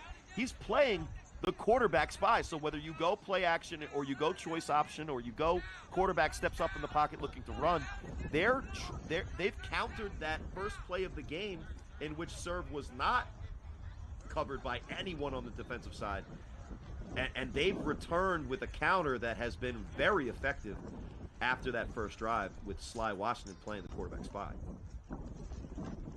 It'll be 1st and 20, 30 seconds left to go. Each team with timeouts left, 2 for the Renegades, 1 for the Watchmen. If you want to score a lot of points in this league, 1st and 20 is not what you want to see 3 times in the first half. Certainly not, and especially against this Baltimore defense now. The Renegades backed up deep in their own territory. DeAndre Haynes will be an eligible receiver. Richardson Jr. will set off in motion. It'll be a quarterback keeper. And now Service will get to the initial first down marker and a little more. It'll be 2nd down. He stops the clock. As you know, in the A7FL, under 2 minutes in the 2nd and 4th quarter, the clock can stop on running out of bounds and incompletions. Right there, smart play from Service, utilizing Richardson as a little bit of a pick block there, Corey. Right. Yeah, it's a good chunk of yardage, but I will say this is something that, I keep an eye on as someone who calls plays in this league. You notice that the back-to-back plays are designed runs from the quarterback. And with 30 seconds left in the half, they're either making one of two decisions if you're Anthony Service. That you're okay going in the half with it tied, or that right now you think the best way that you can get chunk yardage is with your legs. And with a quarterback like Serve that is very capable in the air to go away from throwing the ball with one-on-one coverage all across the field, including Dondre, the tight end, if he decides to release. If you start calling designed run plays when you have that ability, you're hurting your team. And it's either that he doesn't have the confidence or he's just trying to take it to half. And, you know, if I'm the Renegades, I'm hoping it's the second. It's the latter. And now, on 2nd and 7, after the penalty, Richardson in motion again. Service steps up. That one's doinked off the head of a receiver. That was a dead ball, incomplete. Forward pass. You can complain all you want. That doesn't change what happened. But again, you see the hesitation there. They go with the motion. They have a wide receiver who's got a 10-yard cushion. And again, you know, not obvious that you just want to throw there. I don't know what the play design was. It was hard to see. But he steps up in the pocket. Pressure gets there. Another incompletion stacking up. And Serve, you know, if you don't score on this drive, you would love to, as a quarterback, get a completion or two to get back in rhythm with your receivers. You see a guy, you see the ball release your hand and another guy with your uniform catch it. That's how you get into rhythm as a quarterback. And on 3rd and 7. 3rd down. Service steps up, smothered, covered, finds a way to break out of it. Anthony Service screams down the sideline, and with 12 seconds left to go, 12's across the board. Service keeps it going for East Orange. Corey, that's literally all I'm talking about. Right there. Right there. It's there every play. Service is not a big guy. He's not towering over anyone. When those monsters corral him, there's a space for him to just sneak out and go get that. Well, and most of the time, Sly Washington's been the one that's right there, but that time he kind of gets lost in the pocket. Got lost. Sneaks out of the seam, and Washington's just not able to stop him from getting the first down. But again, you're trying to score with 12 seconds left. I mean, he's showed that he has the speed, but good luck doing it on the ground. Good luck doing it on the ground. They have 2 timeouts. You don't think they have the ability to do that? Look, if it were me and I was calling plays, I'd rather get the ball on a middle screen to the notorious enormous Smalls and let him run an open field and make somebody tackle him. And he's set up to the right. But what do I know? Service throws this one, caught. Nice. Will they call it? And That's that one's Corey caught likes. by G. And that shows that he's throwing it on time. He's throwing it with gusto, and he's throwing it accurately to the sideline. And look, that's a much more effective way to move the chains. And in 5 seconds, now they're in a position where with his arm, he can now throw a pass to the end zone. But they also have timeouts. Maybe they go for another quick throw so that they can give some of these 6'4", 6'5", 6'6" receivers a chance for a jump ball as time expires in the first half. And there is no kicking in the A7FL, so the only way they'll be able to score points is by getting that ball into the end zone. So a big opportunity here for Anthony Service and the East Orange Renegades, tied 12-12 on the road after giving the BIC their toughest test outside of the Patterson U so far this season. You see the top of your screen, a 10-yard cushion. Yeah. That could be an easy way to get a little bit of chunk before the end of the half. The throw, Service, and that one swatted. We'll see what... Something seems like it stopped. It seemed like they stopped before the play got started. What is going on? Well, what they went to the matchup that I was talking about with the cushion, but we'll see what the call is. 5 seconds left to go unofficially on the clock. We'll see what the call is. I'm not going to lie. When I saw that ref for the first time in the 1 o'clock game, I thought it was Santisteban. I thought the same exact thing. I thought the same exact thing. Y'all disrespectful. I'm going to be honest. It was from a distance, so yeah, it was from like 45 yards away. All I just saw was a mess of hair. In 4K, I see it. No, even right here, I see it. Like, I see what y'all saw. I see it. It's funny. A little Santisteban-ish. I only heard there was 2 of them, man. We might have to do a blood test or something. The Santista trio? Listen, it's already bad enough that there's 2 of them. See what they're doing now. Imagine if there was 3. The Renegades get moved back here, so after what might be a false start penalty, it'll go from 2nd and 1 and to 2nd and 6. And somehow, you know, with a play, they lose the 2 seconds as well. So that's, you know, we'll see what the official time is. on the field, but they're looking at basically just a heave-ho here. But they do have the size to do it. They can run it too. Right, Corey? Look at his eyes. Look at his eyes. And look, good for them if they get it, but that's not what I would call. Corey is exhausted. You got notorious enormous smalls right there. Just throw it to him. Oh, yeah. There it is, the hook and ladder. The hook and ladder. He's fighting for it. I feel like he had enough time to go outside. He was outside. What do you mean? No, I mean out of bounds. It was fun. I liked it.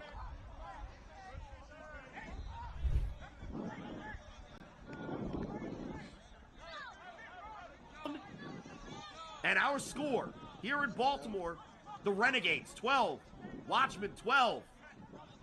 We'll see you at the half when we come back.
Back live here on the A7FL Games of the Week. This action is brought to you by Gator Tech.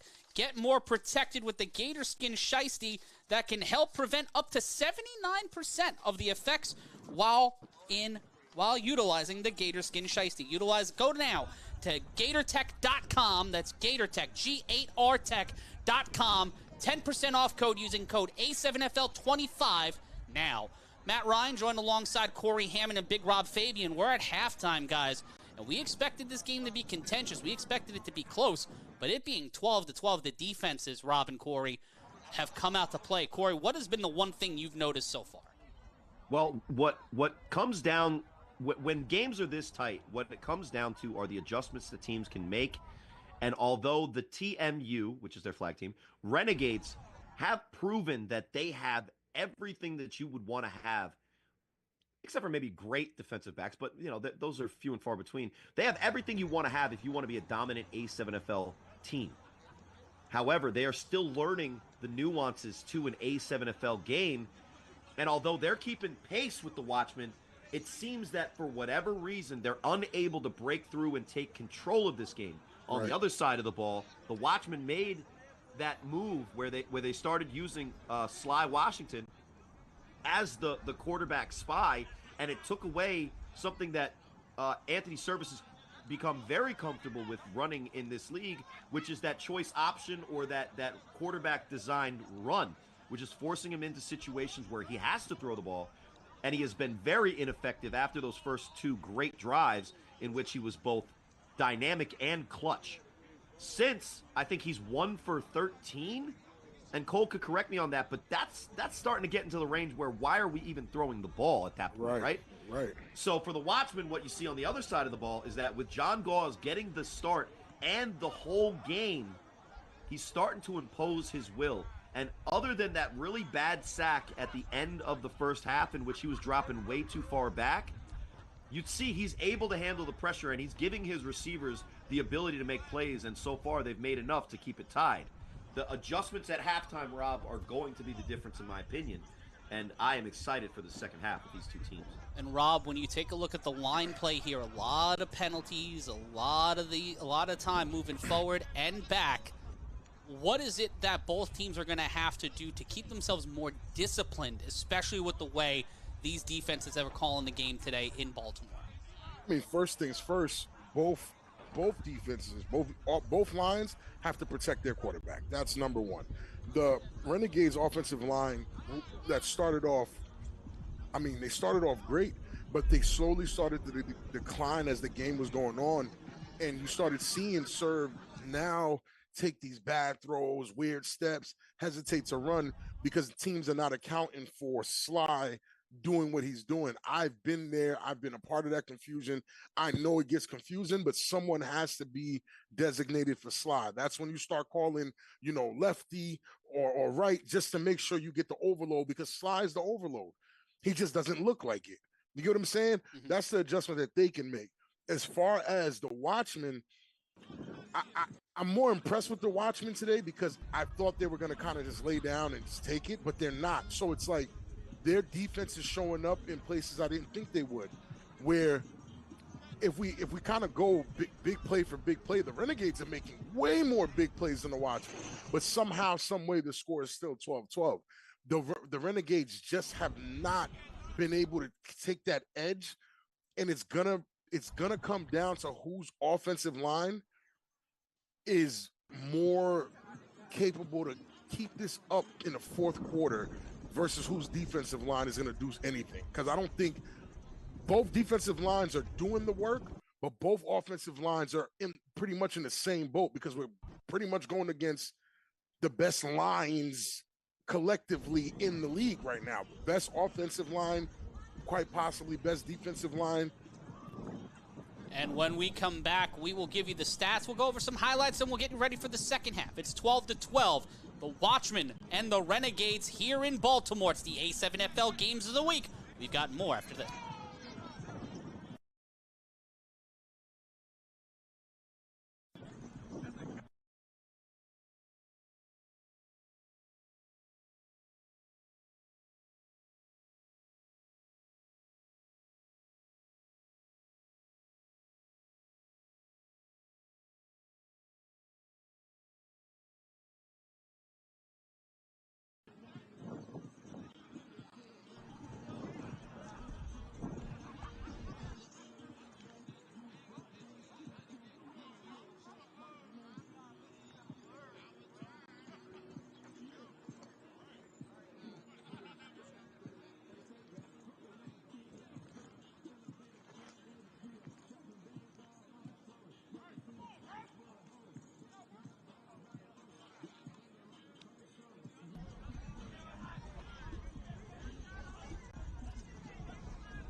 We're back live on the A7FL Games of the Week. Your old pals Matt, Rob, and Corey are here with you. And if you're an athlete, professional, otherwise, you deserve the best possible services to get taped up, spatted, or all points in between. Go over to Tape Me Up.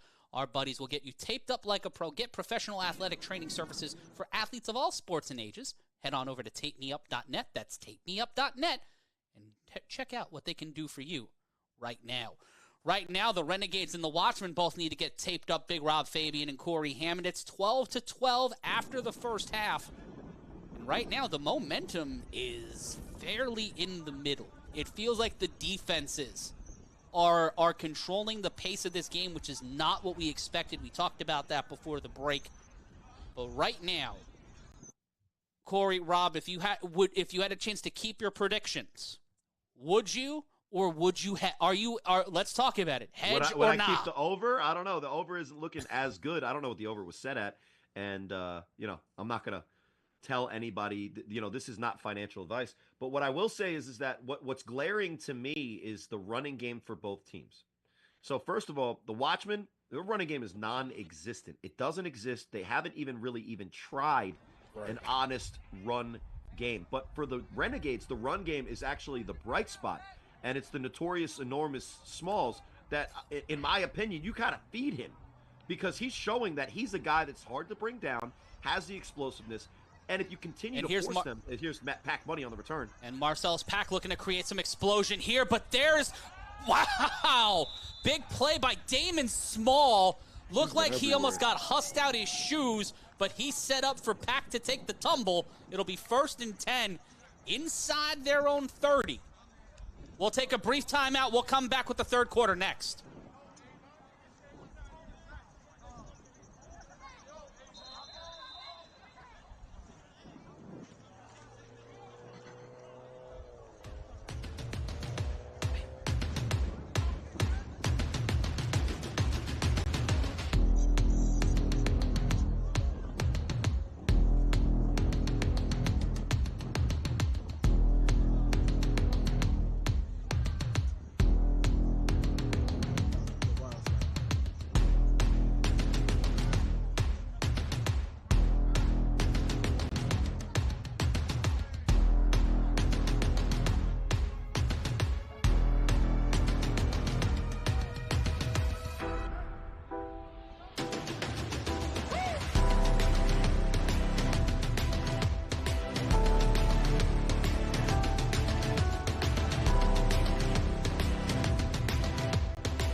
Start of the third quarter after the 3-on-1 throw-off. It will be John Gauze Jr. and company. You see Marcellus Pack. You got Tony Toe Tap. And it's a big chance for them to try to take the lead. 12-12 is your score at the end of the first half. Rob, Fabian, Corey Hammond, and Matt Ryan. That's me here with you on our A7FL Games of the Week. And this Baltimore offense having fun, looking confident. Will they be able to keep this going over the next 30 minutes of action? We're going to find out right now. And so far, so good. I mean, it's been an even game. And it's like you guys said earlier, the only weakness I'm seeing is the Watchmen can't run the ball. But does that matter when you have Ace? He's been able to compensate for a lot of that. They are missing Omari Thomas in an awful way on this offense. The Watchmen on first down. Caught, and that is a gain of 9 to Marlon Anderson. There's a Tony toe tap sided. And that's that stop route. You know, we talk about service getting into rhythm. You know, that's the perfect play to try to get yourself into a rhythm. When you're throwing it to the outside of the field, you avoid some of the rush. Matthews throw at it the on top. time. Matthews at the top of your screen. He's gonna go for a catch in the middle, catch it, scream, and do a backflip. Let's see if Rob Stradamus is correct. Gauze steps up. He will have to get on his bicycle. Matthews sets the block. And Gauze will get spun out around the 48. They will mark it down at the 48-yard line. And where was his route, though? It was right where you said. Said. If he threw it to him, that's a perfect call. But you know, once upon a time, John Gauze doing a play like that doesn't make anybody's breath move in and out any different rate. But that time, I'm sure Watchmen fans all over Baltimore, all over Maryland, let's say, they're holding their breath as they see John Gauze run out against this defense. But that's really the only successful run plays that they've had, is when Gauze climbs in the pocket and gets what he can with his legs. And you got Nick Mays taking a step up there too. He'll be an eligible receiver. Watch the big body in number 52 on that, blocking Damon Small. He is not a small man on either side of the line. It will be first down. The snap. Gauze throws this one. He's got 2. Can't keep it. Ooh, that's risky, man. That's risky to tap it like that. It looked like it was going to go backwards. What? That was a perfect pass to his arm, and that's a man. No, he has to catch it, not the pass. Oh, absolutely. Yeah, not the pass, just to tip it like that. Tip it in. Yeah, tip that's it like that. Yeah. Interception. Yeah, you playing with fire right there. Listen, again, I'm not going to go out on an A7FL field and make any kind of catch down the field, but we all know that when the ball is in the air like that, you have a chance at it. First, throw 2 hands at it to try to catch it. You obviously can't catch it with the one hand in that situation, so use 2. But second of all, that's the type of opportunity that's going to open up this game. But at least it's on first down, and it brings up 2nd and 10. Watch the bottom of your screen. There might be a little bit of daylight there for the Watchmen to exploit. The throw, they get it to him, but can he get the first down? The tackle by 29. And it seems that the Watchmen have made the adjustment, and then all jokes aside, this is that Hefe? Is that Hefe? It looks like Hefe Jones, and he's a sure-handed wide receiver. He's one of their better ones. And again, he runs the stop route, catches it, gets his body in front of the defender. And D'Angelo makes the tackle, but I think, and this is all jokes aside, I think that the Renegades' weakness is their defensive backs. And D'Angelo Brown, the mystery 29. And I'm thinking he's number 10. He's wearing number 10. He's wearing number 10. I thought it was 29. I think the Watchmen have figured out that the defensive backs are the weakness, and they're continuously attacking. And they kind of do the old Dallas Cowboys flex offense there, send everybody up to the line, empty backfield for Gauze.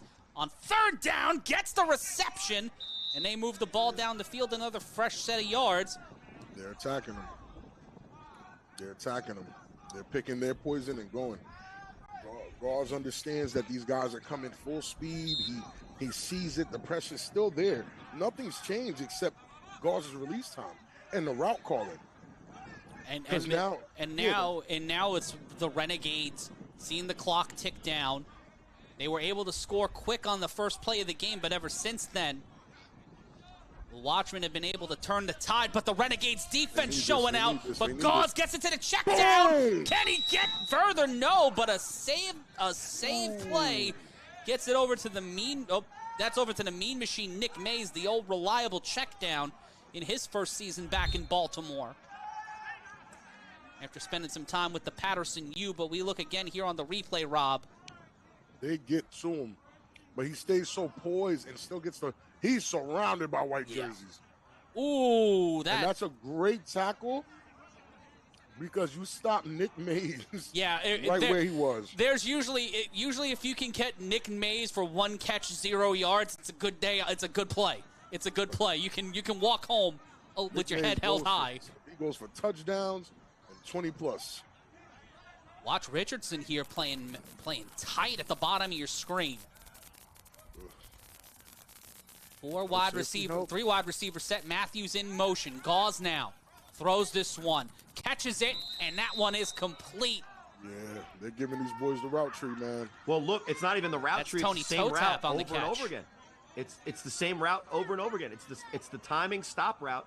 And look, you have to guard it. But here's the thing: this is an unguardable route if the wide receiver runs a good route and the quarterback throws it on time. And guess what? John Gauze has done on 4 consecutive throws that weren't dump offs to Nick Mays. Complete the stop route on time to his receivers, and that's why the Watchmen are moving the ball downfield, and it's 1st and 10 once again for Ace Boogie and his core of receivers. 12-12 your score. It's the A7FL Games of the Week.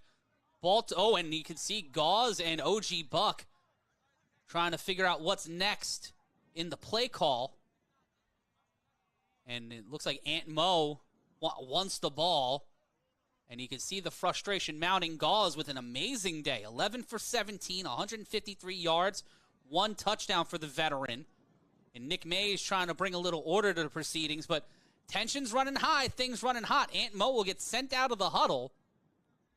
Well, here's the thing. Buck is used to having his chance every other drive to call plays, design plays, check to see what the defense is doing and attack it.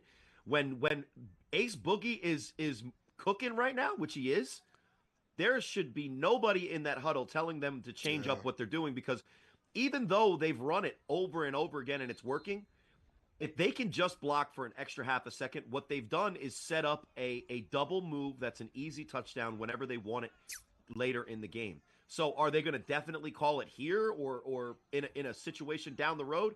I'm not sure. But at the bottom of the screen, that's a pretty decent matchup in an A7FL veteran in Matthews against D'Angelo. But watch the bodies on the Renegades defense. They bring the pressure, caught, and here's Pack Money. Marcellus Pack gets the first down, and he keeps Baltimore moving the ball. If you've got Pack Money and Nick Mays as options, hard to go wrong, especially with John Gauze Jr. throwing the pill. They keep it moving. Let's go to the replay.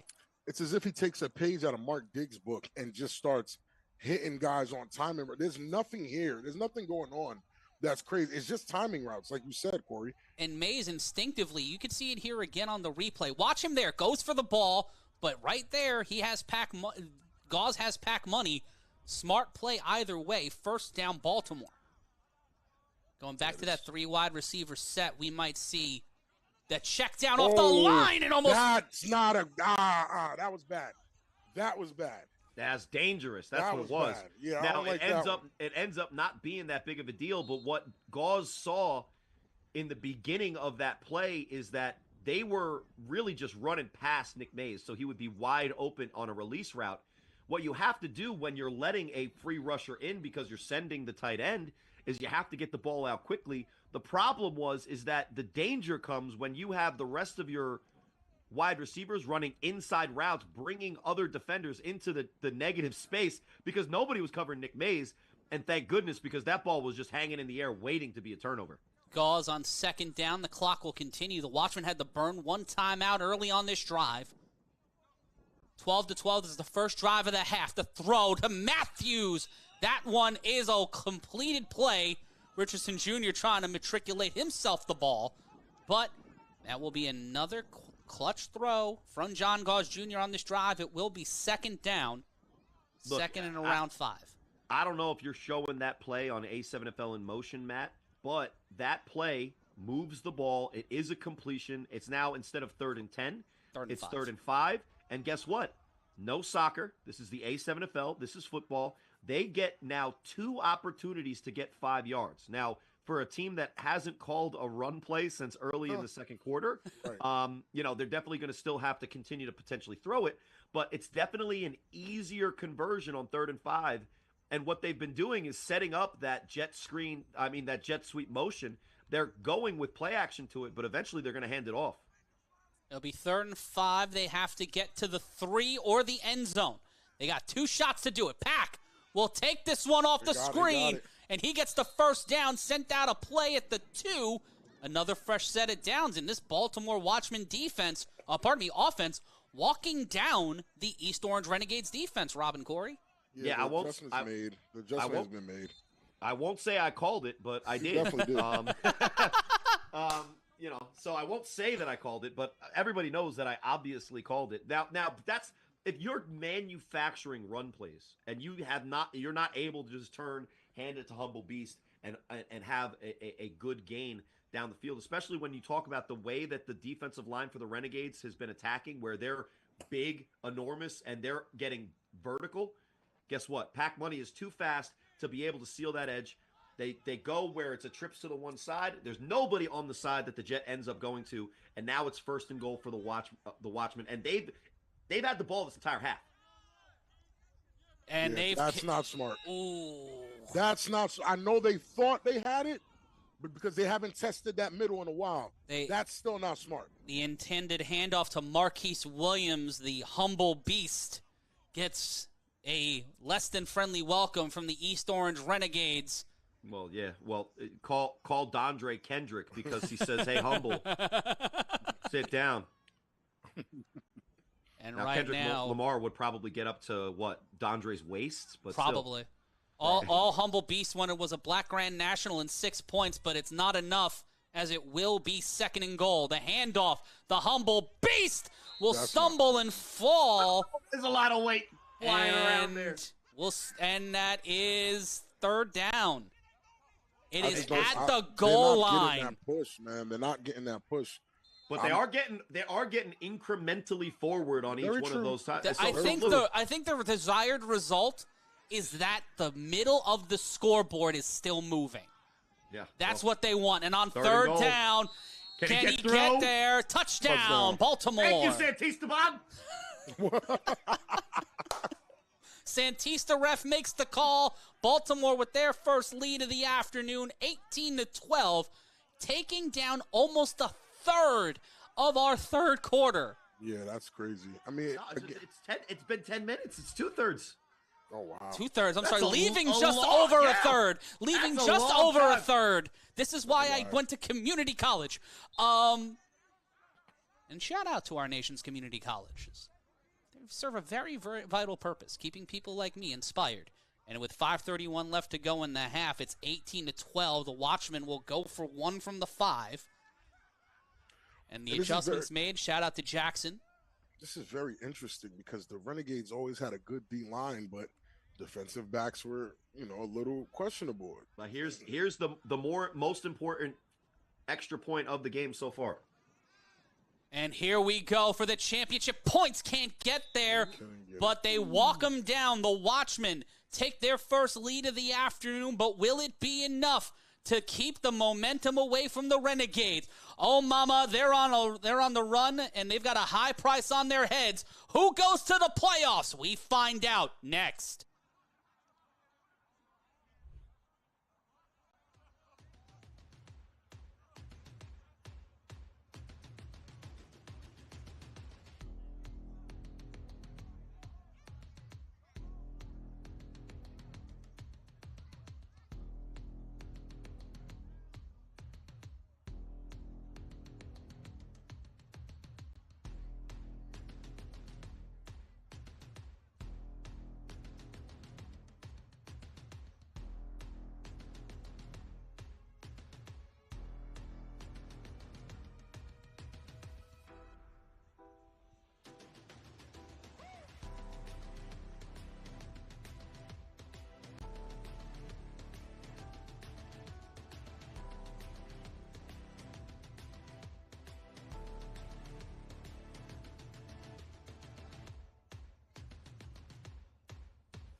Back live, the 3-on-1 throw-off. We'll see this ball get launched.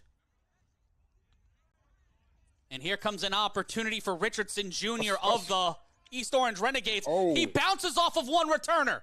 Oh. Keeps it live and will be brought out of play at the 35. Good try. Good coverage, and that Richardson, I'm pretty sure, is one of those guys that's still learning the nuances of the A7FL. He's obviously shown as a wide receiver. He's a very talented player. And he was even out there at corner filling in for guys that were leaving guys open. But the 3-on-1 return is not something that you just walk out and you're immediately good at unless your name is Hollywood. So for 1st and 10 for the Renegades, now it's the first time that they've been down in a game in what seems like a really long time. Because even against BIC, it was tied the entire game, it felt like.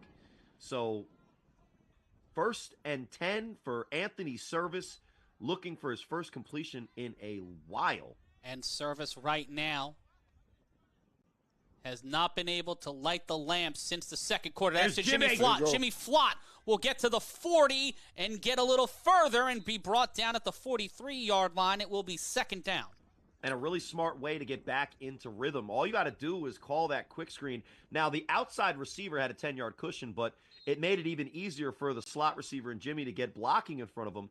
But again, you want to get in a rhythm, all you got to do is see the ball, release your hand, have a sure-handed receiver catch it in Jimmy Flott, and that's an easy conversion for the 1st down. Terrible block by that other wide receiver, though. He got flung like a baby. Yeah, well. Richardson Jr. was in on that play for the Renegades, and it will be 2nd down.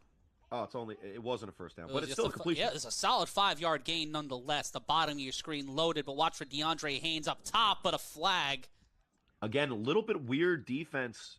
Delay of game offense. Man. Ooh, that is not a good way to attack that the play defense clock. by taking too long. The play clock is getting to. We've been seeing that tighten up a lot across the league this year, and it has created a lot of issues for these quarterbacks. They have not been able to find themselves in a rhythm because they usually, the pitch clock comes back and everybody loses. I do not like that they're basically, it looks like they're in a zone coverage. There's 3 guys over there, and one is within 5 yards of any of those receivers. Jeez. On 2nd and 8, God, Service rolls out, throws it, caught. That's Jimmy Flott one more time. Jimmy Flott finds the 1st down, gets around the defenders. Jimmy Flott finds the sideline, and he can get to the 26, and he gets whipped. 15. 1st down, and there needs to be a flag. Horse collar, dog collar, it don't matter. That was a big play by Jimmy Flott. He gets the 1st down and possibly then some if the penalty gets see what I'm saying, Ron Clark? It's a bonehead play by whoever just tackled him. I'm not sure. I don't want to put no names on it yet. I didn't see who it was. But that was a bonehead tackle. That's you got him out of bounds. Play. Yeah, this is a great play from Service just to find the receiver. And I don't even know if Jimmy's the intended target because Service has not been using him correctly. Ron, what did I tell you? Stop putting in these flag guys and give the ball to a real football player. That's my guy, Jimmy Flott. And Flott. Oh, that's Aunt Mo. Yeah, that's terrible. That's terrible, Aunt Mo. That's just weird. Tries to go hockey on him. Yeah, that's just weird, bro. Ovechkin already scored the goal, pal. You don't need to play hockey. You ain't Kenny Stansberry. You ain't D-Robin guys mid-tackle. 1st and 10. The snap on 1st down. Slot. Service in trouble. Service gets brought down. And because he's watching Sly, like his eyes and Sly's eyes are meeting. And that was number 31. I think that was Randy Rice, Abel, in on the tackle.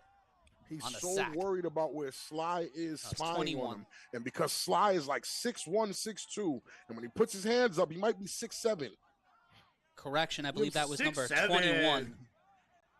It's just a tough spot to be in. Well, and you step up in the pocket, you keep your eyes downfield. Credit the defensive line for actually, getting the sack. You gotta actually convert your opportunities when you get your hands on a quarterback.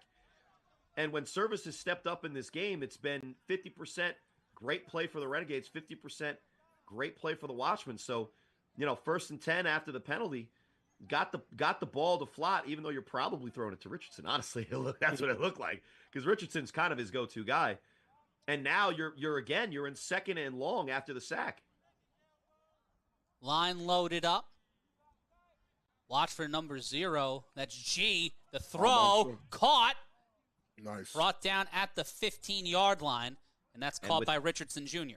And that's a jailbreak. There's basically everybody's rushing through the line of scrimmage, and Sly didn't spy there. He went on a straight blitz. He went straight after. So you get the ball out of your hands. There's that stop route again, that curl, an uncoverable route if you throw it on time.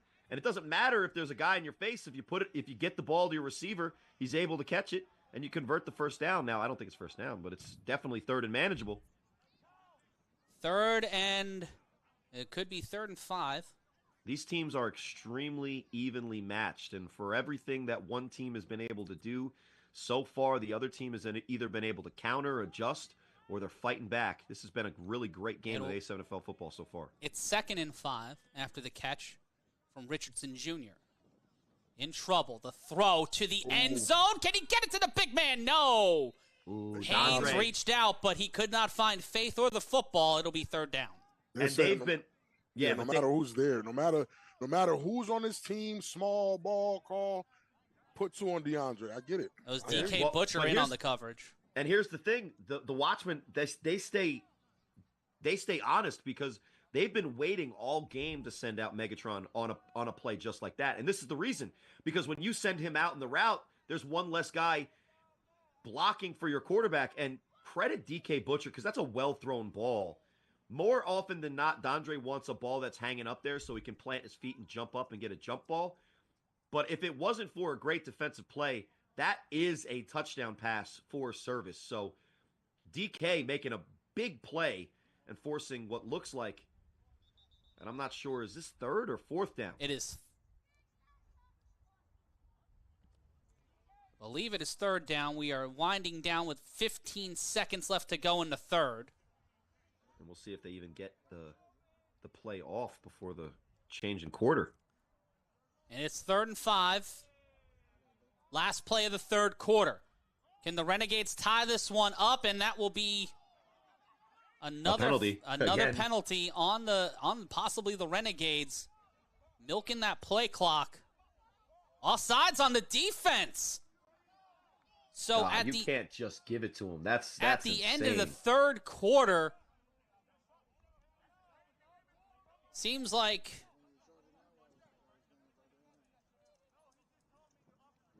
and we'll take a brief timeout after the penalty. The Renegades get new life, but Baltimore has the lead. What will happen? The 4th quarter, and the answer to our questions are next.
Fourth quarter in Baltimore, 18-12. It's 1st and goal after Anthony Service and the East Orange Renegades got bailed out on an offsides penalty from the defense. The snap from Service, the catch.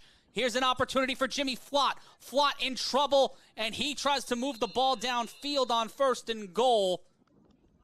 And it will be 2nd down. Big Rob Fabian and Corey Hammond alongside me in the booth. And guys, right now, as we get into the 4th quarter, the Renegades are thriving, they're driving, but They got to be sending the cookie bouquet to the defensive line of the Watchmen for giving them a fresh set of downs. Well, nothing has come easy for either of these teams on offense since early on in the game. I think the last play that was just a simple, easy play was when John Gauze threw that touchdown to Pack Money in the first half. Since both of these defenses have stood tall and stood up to the task, and they're making these offenses fight for every yard. But right now, the Renegades, if they're able to score first and goal here, so they got a great opportunity, four plays to get 8 yards. The main thing will be is if they do score, can they convert the extra point?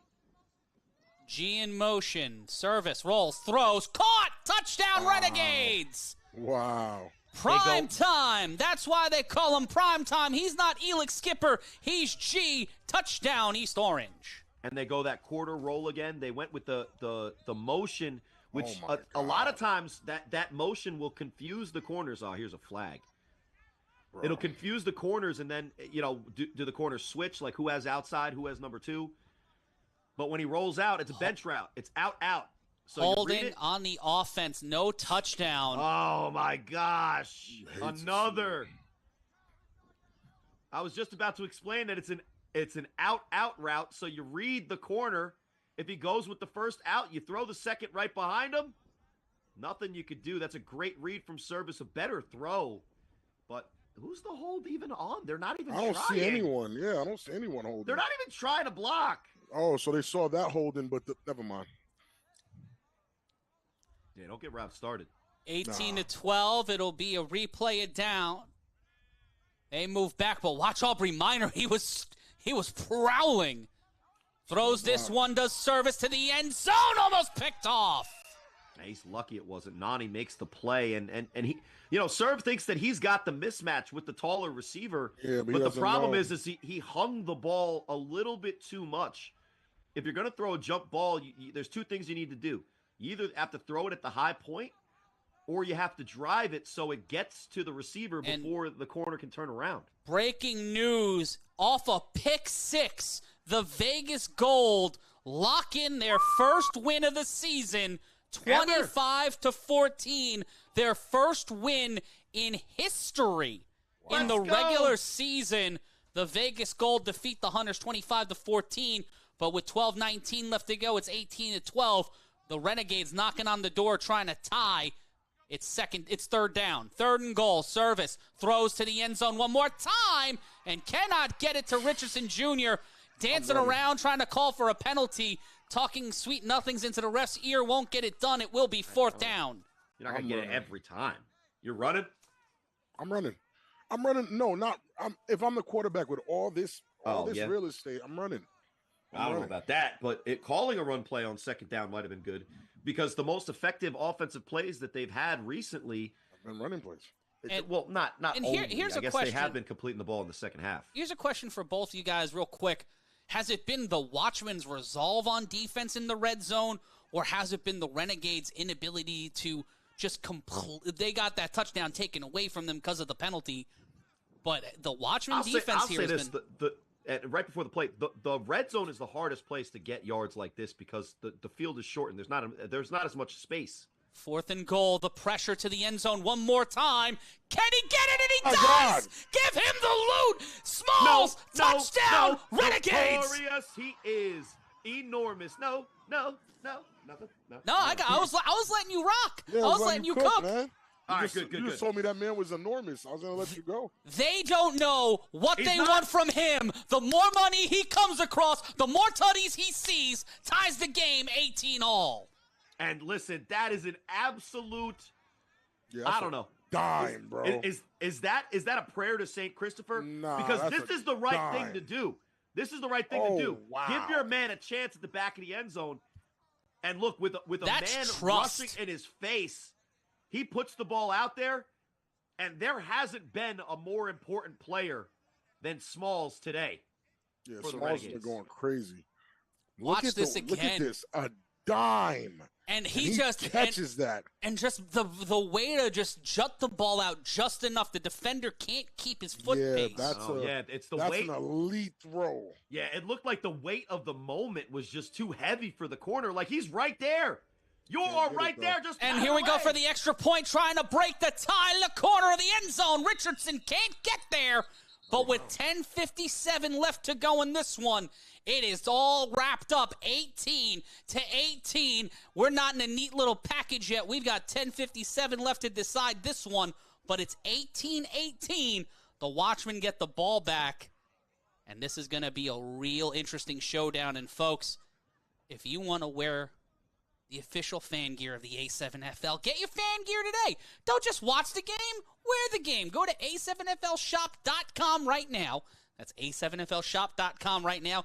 Get yourself a t-shirt. Get yourself a hat. It's almost beach season. You want to look pretty. Walking around on the beach, soaking up the sun. Or it's still a little chilly out. Get yourself a hoodie. Get yourself a sweatshirt at A7FLshop.com or scan the QR code now. Well, the offense is still out on the field, so I guess they're going to retry that extra point attempt. Let me guess, another flag? It had to be. I mean, Personal personal foul. foul Personal on foul. what? That's just nonsense. They probably hit the quarterback after. Listen, And it at looked this like, point- guys, right? It looked like they were going 10. So a personal foul penalty will be half Roughing the distance to the passer goal, on and they'll the be able to get 2 defense. from the roughing 5. the passer. I'm not surprised. The Watchmen have a problem of not knowing when to just chill a little bit. The handoff to Smalls, and Smalls will try to break the tie as the defense again. There's another flag, but Another flag. Smalls still staying upright, and he might still get another chance at this. And we'll see what the call is from the officials. I'm not sure. It might be a holding call, if I'm being honest. As close as this game has been, the refs are calling it even closer. They're not letting anybody. Oh, they're waving off the flag. There you go. 18-18. And it will be. They wave off the flag. That one will keep it 18-18. Here with 10:57 left to go in the fourth and final frame, it'll be on the Baltimore Watchmen to try and break this tie once again. And we'll see who returns it here for Baltimore. Well, here's the thing. There's only been 2 drives in the second half. Correct me if I'm wrong. Right? No, that is correct. We had the 10-minute drive from the Watchmen to cut it down to 5 minutes left in the third quarter, and then almost another 10-minute drive for the Renegades. So with 10:57 left in the fourth, you'd think, wow, we got a lot of football left to play. Well, based on the last 2 drives that we've seen, this could be the last drive of the game. And you see that Gator Tech on Marcellus Pack. Personalized. Got that Watchman logo on it as we are ready to see what one of the most dynamic returners can do. Backed up against the wall. And it'll be Smalls. Throwing this one off for East Orange. And you see Ron Clark You see his face. holding the camera. Caught you in 4K, bro. Need to be Just helping that damn defense. Pan. Oh, God, it's pack money. Marcellus Pack. He Oh. gets around Smalls. Can he get around the Oh. corner? Gets around one Oh. defender. Gets around another. Gets to the Oh. 50 and Oh, brought ball down. boy, Ball's baby. loose, but they call him They're down. gonna say he's Down down. by They're gonna say he's contact at down. the 47. I bet He's they lucky. will. And that was Bet the they Honey will. Badger helping in on the tackle. I bet they will say he's down. I don't know. What is Rob trying to say here? Nothing at all. Nothing at all. I don't know. I'll say this. I've seen some penalties and non-calls that I didn't like, but they've been calling penalties on both of these Both teams. teams, Yeah, yeah. they've been That tight on both stumble- clubs. That stumble might be the only thing that kept Pack from hitting that full speed. Great attempt there. And D'Angelo, he's doing everything he can to not get on another short on Instagram. Makes a play. No, D'Angelo's been clutch for the Renegades on these 3-on-1 returns. He almost got highlight film there, but he helps get the stop. 10:23 left to go and counting. Now at the 20 mark. Gauze, play action. Brought down, tries to throw this one away, and almost picked off and almost caught by Aubrey Minor. Yeah, there's no flag there. There's no flag there at all because I'm pretty sure they were within the 5, and Rondo just got really messy with Beefy just now. That was kind of rough. John Gauze Jr. almost got lit up while he was throwing it. He got sent. Let's take a look at the replay. We see here on the play action, here comes the pressure. Yeah, Beefy turns around. Yeah, he's still within 5 yards. How does he get the ball away? That's the interesting question to me, is how is he able to get the ball off with the defender just right up there next to him? I don't know, but him doing that saves 5 yards, and it's definitely not an intentional grounding. It'll bring up 2nd and 10. Gauze snaps, steps up, rolls to his left. He's got not a lot of time, throws across his body, intercept. Rondo almost got it, but it's Aubrey Minor with the reception. Aubrey Minor gets the ball inside the 25.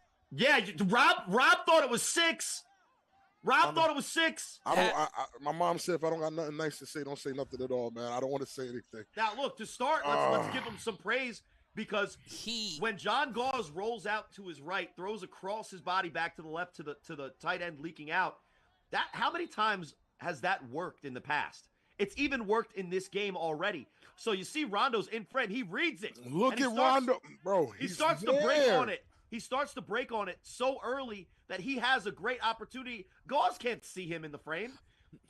How does he not catch him? His own momentum went against him. He couldn't plant his feet. What helped? Beefy snatched it out of his hands because it did touch Rondo's hands. Minor was able to keep himself tethered to the ground. He didn't go up. Rondo went for the ball and his legs were up, so he couldn't bring it out of the hands. That's a fact. There was no leverage there. Beefy snatched it out of his hands for real. The throw, swatted, and there's a bit of revenge. Gauze 14 for 22, 200 yards on the day, and one tutty. A good performance in returning to the games of the week, but an impressive play there by Samad Sessions, the big dog. Hey, big dog, good play. It'll be 2nd down. I see they're not posting serve stats because that Rookie of the Year stuff out the window with those stats. Now, look, I don't know about that. The only stat that's going to matter for serve, because he is a quarterback, is if he gets the win here. So I don't think that matters. But I will say this. Without Gauze being this good with stats like that, the Watchmen are struggling on offense otherwise. And coming up at the top of the hour will be our 7 o'clock game. We'll have more on that in a moment. The handoff off the screen. Small again. Oh, my goodness. Do you understand what it takes to tackle Pac Money one-on-one in open field? I don't know. Off the line. Off the line, Rob. When you can curl with one arm the weight that probably Pac Money is, and you're playing defensive end and have the speed that the notorious enormous Smalls has shown. It's going to take the ruggish, thuggish bone to try to stop this one here. Smalls is like insanely athletic. Look, you're asking me just on the small sample size of one game that I've seen this Renegades team and these rookies. Watch ROI. Call Biggie Roy. Tries to get the stop to catch it and motion. Who is that man? That is not Tony Toto. Who is that? That's Hefe Jones. Hefe Jones. Hefe? I'm not sure. He's wearing the Carlos Crosland CP jersey. That's a Corey Price jersey from last year. Cannot make the catch. Cannot break this stride. Let's see again. Rondo, good positioning too. This is a touchdown. Him and Rondo. He's a bum. I'm sorry. That's terrible. That's terrible. And D'Angelo was beat on that play. He was 2 to 3 steps behind him and just could not bring in the pass. And the clock continuing the run here, guys. The Watchmen have it's 4th down. He said he should have called Dyfus the way he got beat. Yeah, bro, it's over. I tried to sneak that one in there. 5:54. Another timeout burned by the Watchmen on 4th down. So now Baltimore has 1 timeout and the 2-minute warning. East Orange has all of their timeouts, and we are through almost 2/3 of the 4th quarter. Yeah, and another 4-minute drive so far for the Watchmen. And you saw what the Renegades did the last time they had the ball. They held the ball for a while. So, the collective work from both of these offenses grinding down the defense is almost backfiring, because now on 4th and 12, it's the Watchmen offense that are backed against the wall, and it's going to be John Gauze, the only Baltimore quarterback to have ever won a championship He's got to come up clutch here on fourth down like Service did earlier in the first half. The man who led the 2018 Gators looking for a win at Oh, home, my but God. Small again. Oh, He my, gets he gets evaded. out, he gets John Gauze gets out of the pocket. John Gauze on fourth down. It's going to be close. Brought down at the 15 by man. Richardson Jr. We'll see where the ball is spotted. It's close. It's very Because close. they're taking what looks like a full yard away from where John Gauze is trying to say it was. Yeah. But you'll see if you watch the replay, Ron Brown's reaction as soon as he's brought down, because he was the man one-on-one with the blocker in front of him. They get to him. This is not flag. There it is. No, they're never going to get away from that, are they? Oh, Nick Mays is out there in front.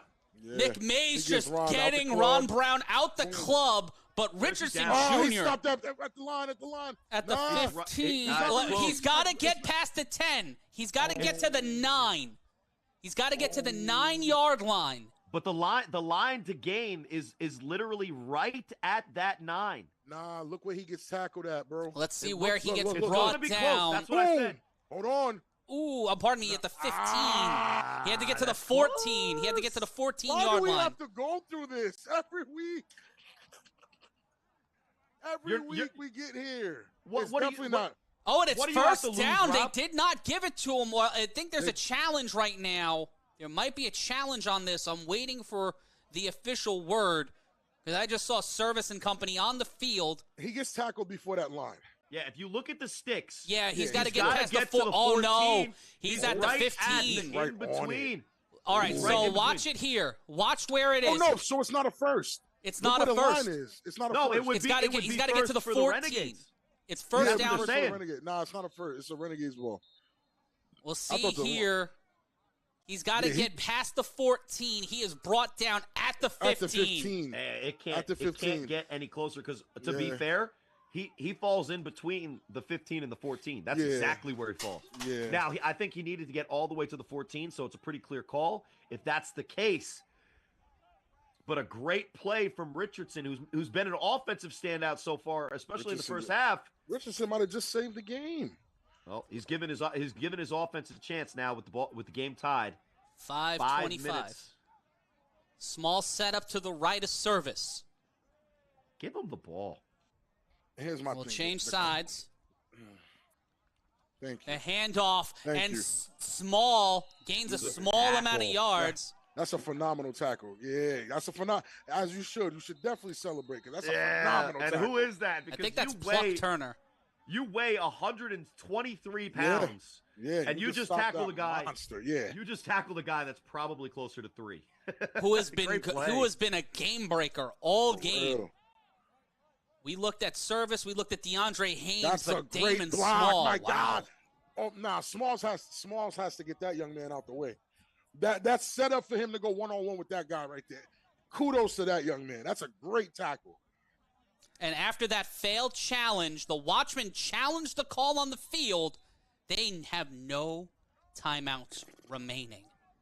Oh, that's huge. We are in next score wins territory as the Renegades control their fate here with 4:40 left to go and all the timeouts that they need, including the 2-minute warning. I'm running the ball again. I just seen that Mo get in there. I'm running the ball again. 2nd and 8. Small, he gets the ball, I and saw- Small, I Damon saw- Small, cooking them up like fried chicken, grilling them. First down, and the clock will continue to run. I run it again. Yeah, I mean, listen, Serve's played well. We're not gonna say that Serve hasn't proven For sure. against a really tough Watchmen defense in Baltimore. Look at that block. Was 14 down. Wow. He picks him up wrong play. Wrong guy. And the Wrong defensive end guy. is like, the defensive end makes a business decision. Who can Yeah. I tackle and look good doing it? Anthony Service or a guy that the stupid commentator's been calling notorious, enormous small? I'm not calling DK him Butcher wrong. tried to knock that ball off, knock the ball out of the hands of Small, and we'll see number 4, Mo Francis back in. Give him a breather. Yeah, nah, Small's been all over the place. I'm still attacking. We have the size.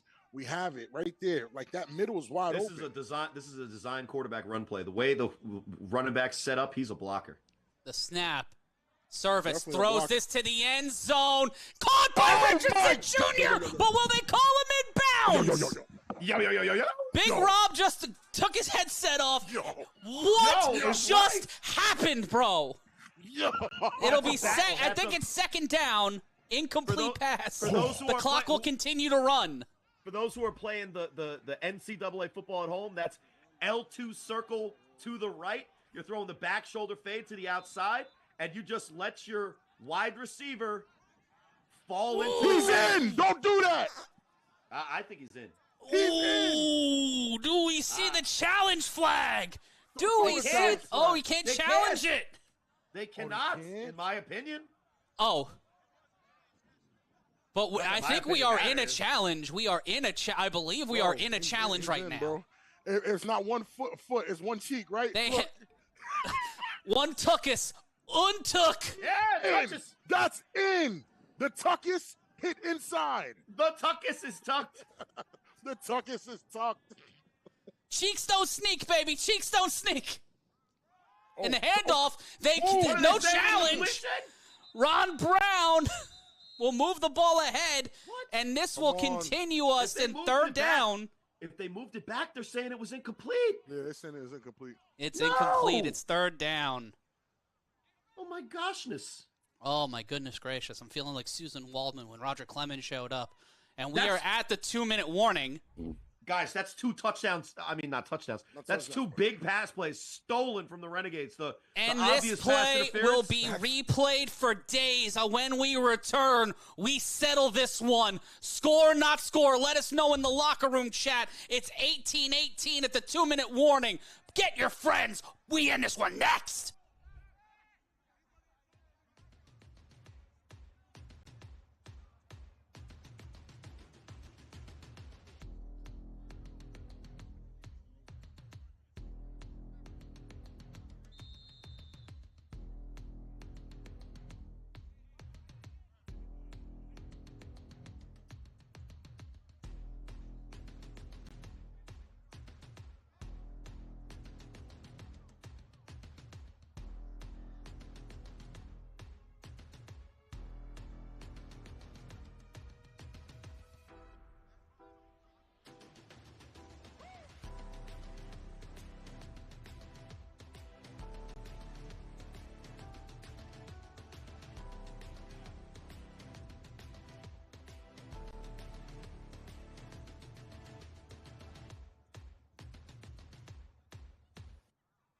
We're back live on the A7FL Games of the Week.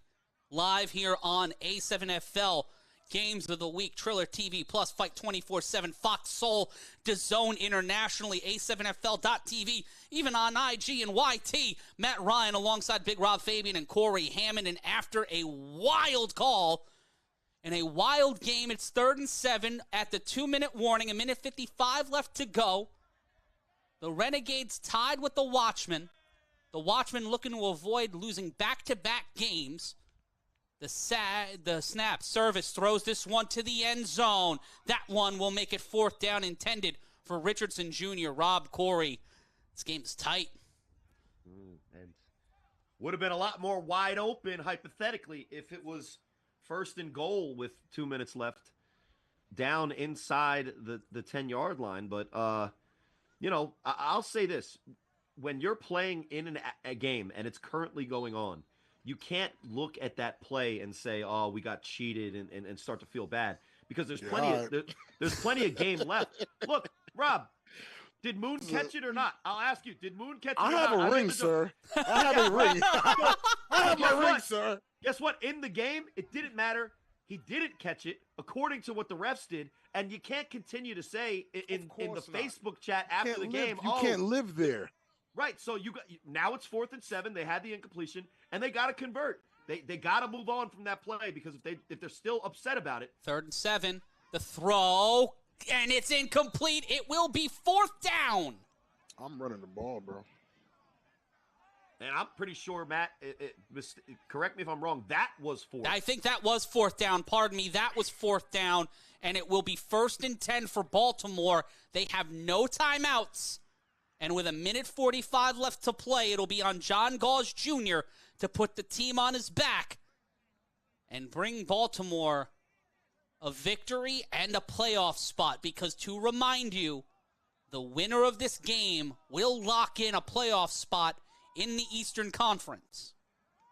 And what are these teams' records as they sit right now? Both teams are 2-1 walking into today's game. Both of them. One of these teams, one of these great teams, is walking out with the same record as the Vegas Gold. That is an interesting. No, they would be walking out. No. Vegas Gold are 1-2. That's what I'm saying. Oh, they're 2-1. Yes. Yeah, my bad. I added where I should have subtracted and divided where I should have multiplied. I guess. My bad. My bad on the math. This game is making fools of us all. 18-18. Some expected a high-scoring affair. A lot of people thought the defenses were going to take a vacation. I thought so too. I thought it was going to be a high-scoring one. The defenses have come to play here today, and a flag on Baltimore. That four-letter word False has start been on the coming up offense. over and over and over again. You know what other four-letter word should be coming up? Food. No, Food. You're no. hungry. No. You're hungry. No, not having the Scene. will to win. Ooh. Yeah. They need the will to win. Both of these teams with a minute 45 left to go. And frankly, folks, this one has been a barn burner for both of these teams' defenses. We almost saw a pick six on the last Baltimore drive. There's been there was also a dropped touchdown pass. Yeah. Shame on him. In motion. On 1st and 15, the throw caught, and that will get them closer to where they need to be, and it will be second down. I'm happy you and Matt both just said that, because the truth of the matter is, before we start blaming the refs for things that they did, remember you dropped the interception that would have saved the game. Remember you dropped the touchdown that would have had you leading. Remember all of that before we pick on the refs. 2nd and 6 after the gain of 9. Gauze Jr. under pressure, throws it underneath to Antoine Matthews. Right at they're going to give him the first there. But the clock continuing the run. He called it inbounds. Clock should continue to run, and it does. No timeouts left. And folks, it's Texas shootout rules. If we go to overtime, Rob and Corey will explain it to you if we have to get there. 1 minute remains in this regulation time. John Gauze Jr. gets on his bicycle. Antoine Matthews can't set the block, and the spine buster by number 29 stops the ball, but the clock continues to run. That was inbounds, but the clock will stop because the player is hurt. Ooh, I hope he's going to be okay, but that's actually going to work in the Watchmen's favor because, listen, John Gauze is younger and more athletic than I am, but look at his face right now after that run. He needed a little breather. He needed a tiny little breather. Look, it's not that he's in pain. It's that he's in pain, bro. He's tired. Look at him. He's huffing. He got this one. This is a stick. He's stuck. Oh, the ball almost got knocked out. Where the hell did the ball go? Gauze ended up with the ball. It came out of his hands for a second, and he wrapped it around the defender. Give him an injury timeout. 25 seconds left to go. The clock continues to run. Gauze under pressure. John Gauze throws it back to Aubrey Minor. Minor tries to run it down, and he's brought down in bounds. 10 seconds left to go. Can they get it off? Are we going to overtime in Baltimore? Gauze Jr. And we are going to overtime. Do not blame the refs. Blame yourself. Hold on, because the official time will be from the refs, and if they're saying the game's over, or regulation, is over, and that's what it looks like. He's walking around saying. We'll take a brief timeout. We'll return with overtime. It's the A7FL Games of the Week. It's 18-18. Who gets to the playoffs first? We find out next.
If you are a new fan of the A7FL and you're wondering, why isn't this game in my city? Why isn't this game in my town? You can solve that problem right now. Go to a7fl.com/owners. That's a7fl.com/owners. If you want this hard-hitting, high-paced, hard, modern style of football, no pads, no helmets, all action, go to a7fl.com/owners. Bring the A7FL to your city. Whether you are up north, down south, east, west, it don't matter if you're in Portland or Port Huron, Michigan. Bring us to your town, a7fl.com/owners. Corey Hammond, we got a pretty interesting stat coming out of regulation and in the overtime. Yeah, shout-outs to Cole Gardella for doing the research here. But before this season, the previous 3 seasons had 0 overtime games. The Renegades are now playing their second overtime game in 4 weeks. That is bananas. That is now the way that our game is set up is those extra points and where you have options. Whether you go for 2, you go for 1. It's hard to get, so it's not an extra point in 11-on-11 padded football where it's kind of almost a given. That's led to these championship points, leading to scores that we saw a 1-point differential in the championship last year between BIC and the Insomniacs. The championship before that, it was a 4-point differential between the Nightcrawlers and the Insomniacs. Championship before that, that's why they're called championship points. Oh, yeah. And when you can't convert them, and both teams are holding steady on that extra point, you're left here with another chance for the Renegades in overtime. And guys, the way that the rules break out is that Texas shootout from the 25, Rob and Matt. It certainly does. Both teams will get it from the 25. Corey, Rob, you've been in OT situations before. Oh, yeah. I've been in a legendary OT that we probably shouldn't have been in. Now the rules are you have a coin toss. You choose whether you want to be on offense or defense. Here's a hint. And the Renegades you want will to be start on on defense. offense. You want to be on defense because if the Watchmen get a stop here, no points on the board, then you have the chance to win the game with any points. Now, again, just to remind people, soccer is not a sport that I'm a super big fan of. This is football. We're going to have to play football and have a football play for these points to score. So there's not going to be any chip shot field goals that decide it. One or both of these teams is going to have to punch it through the end zone to walk out of here the victor. And it will be the Renegades that will have the first serve here in overtime. As Service looks to volley this team into the end zone. Richardson Jr. in motion. Anthony Service gets the ball, and he carries it himself inside the 15, brought down at around the 12, and another first down for the East Orange Renegades. The first play out of scrimmage, Serve ran it in for a tutty. The first play in overtime, Serve almost runs it in for 6, but resets it with a first down. Yeah, it's a great run, but it could have been worse. So shout out to the Watchmen for making that play.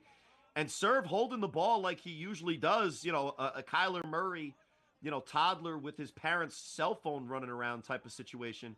He's got to protect the ball because if there's a turnover, there's no more time left on the clock. This is the last opportunity that you're going to get before your defense has a chance to stop the Watchmen. The only thing that matters on the scoreboard is that there are 18 apiece. Someone's got to break it.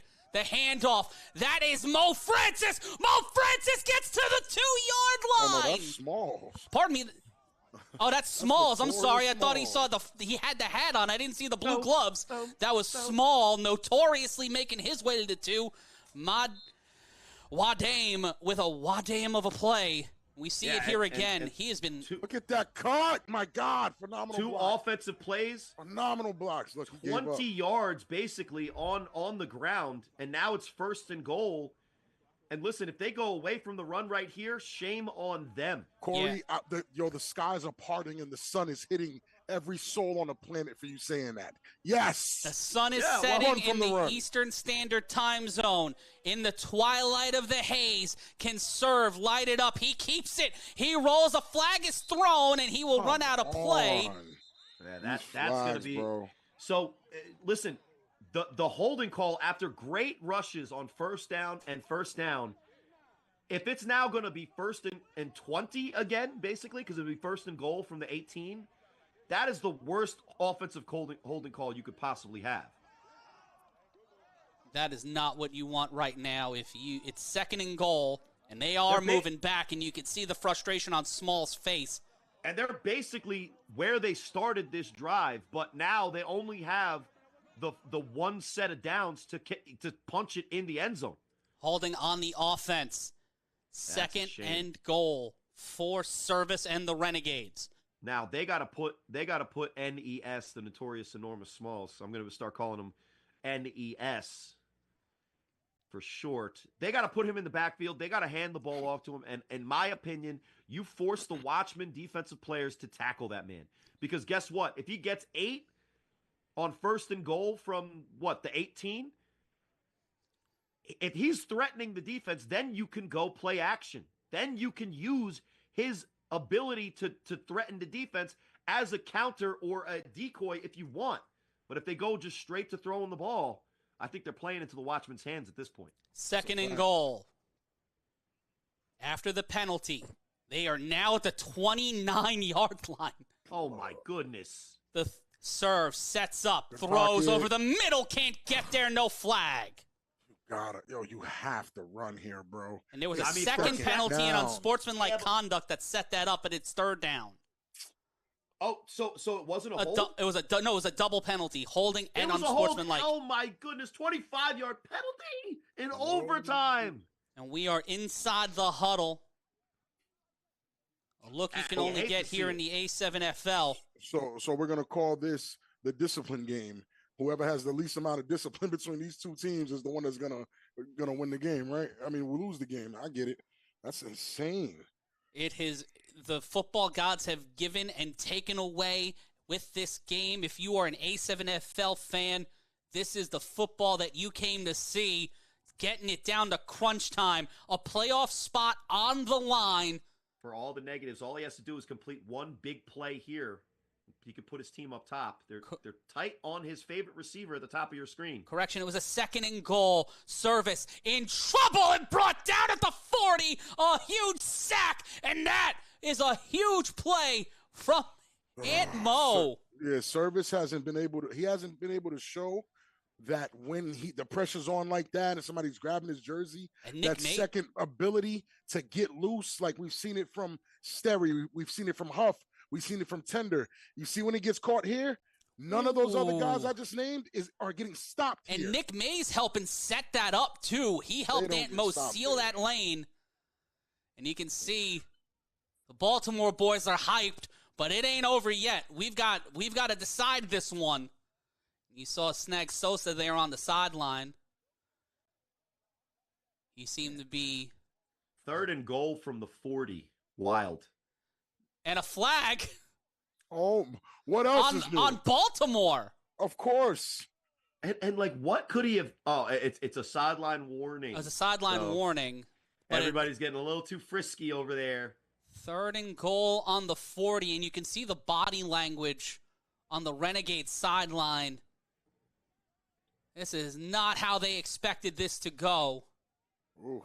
Listen, I have been watching the same game as all of you at home, my friends in the booth. Rob, give it to us. Nah, it's just our fans are speaking. The holding call that was called that set them back, our fans do not agree with that call whatsoever. There's been replays, there's been cutouts, there's been zooms.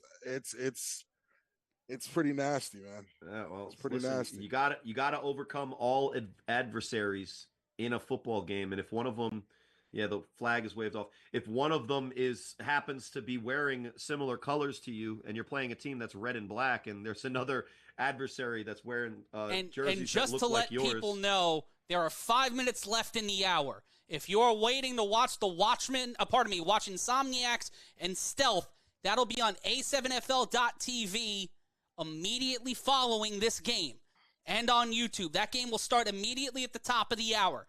But we are staying here on Fox Soul, DAZN, Fight Triller. Another flag is thrown, and that one, I believe, will be taking us back a little bit further.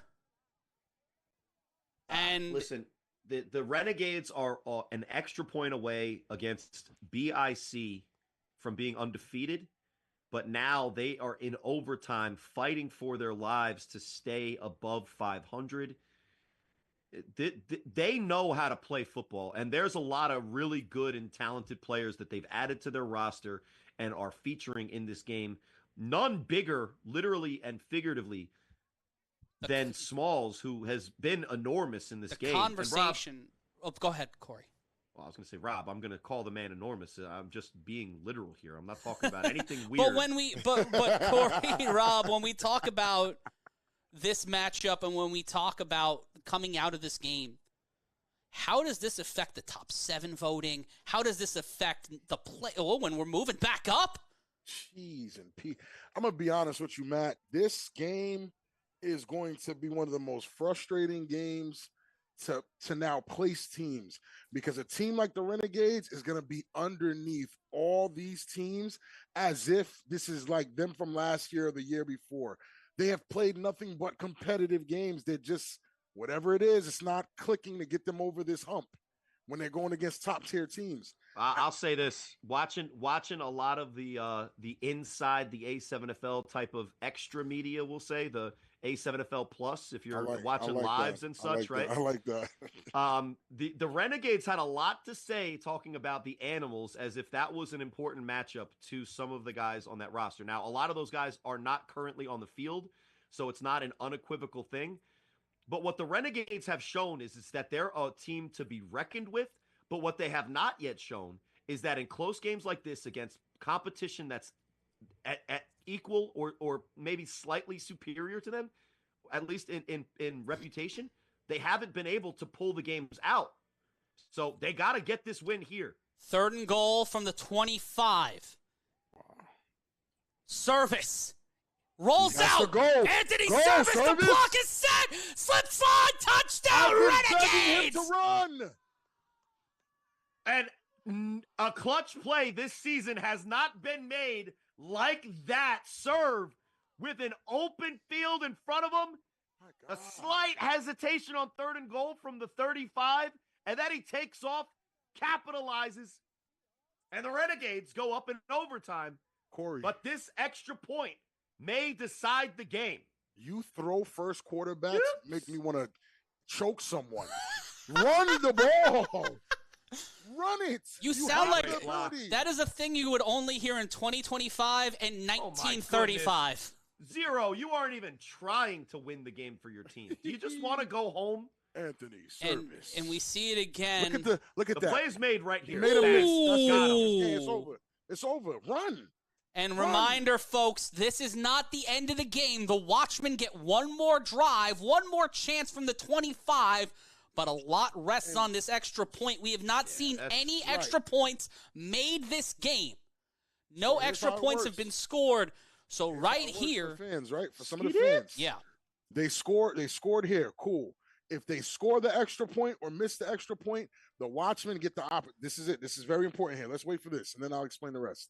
The handoff and Service will keep it. Run he will slide in. Service! Put a flag on the field. Oh my God! Is it laundry day? Is it laundry day? It's about to be Sunday. Dang!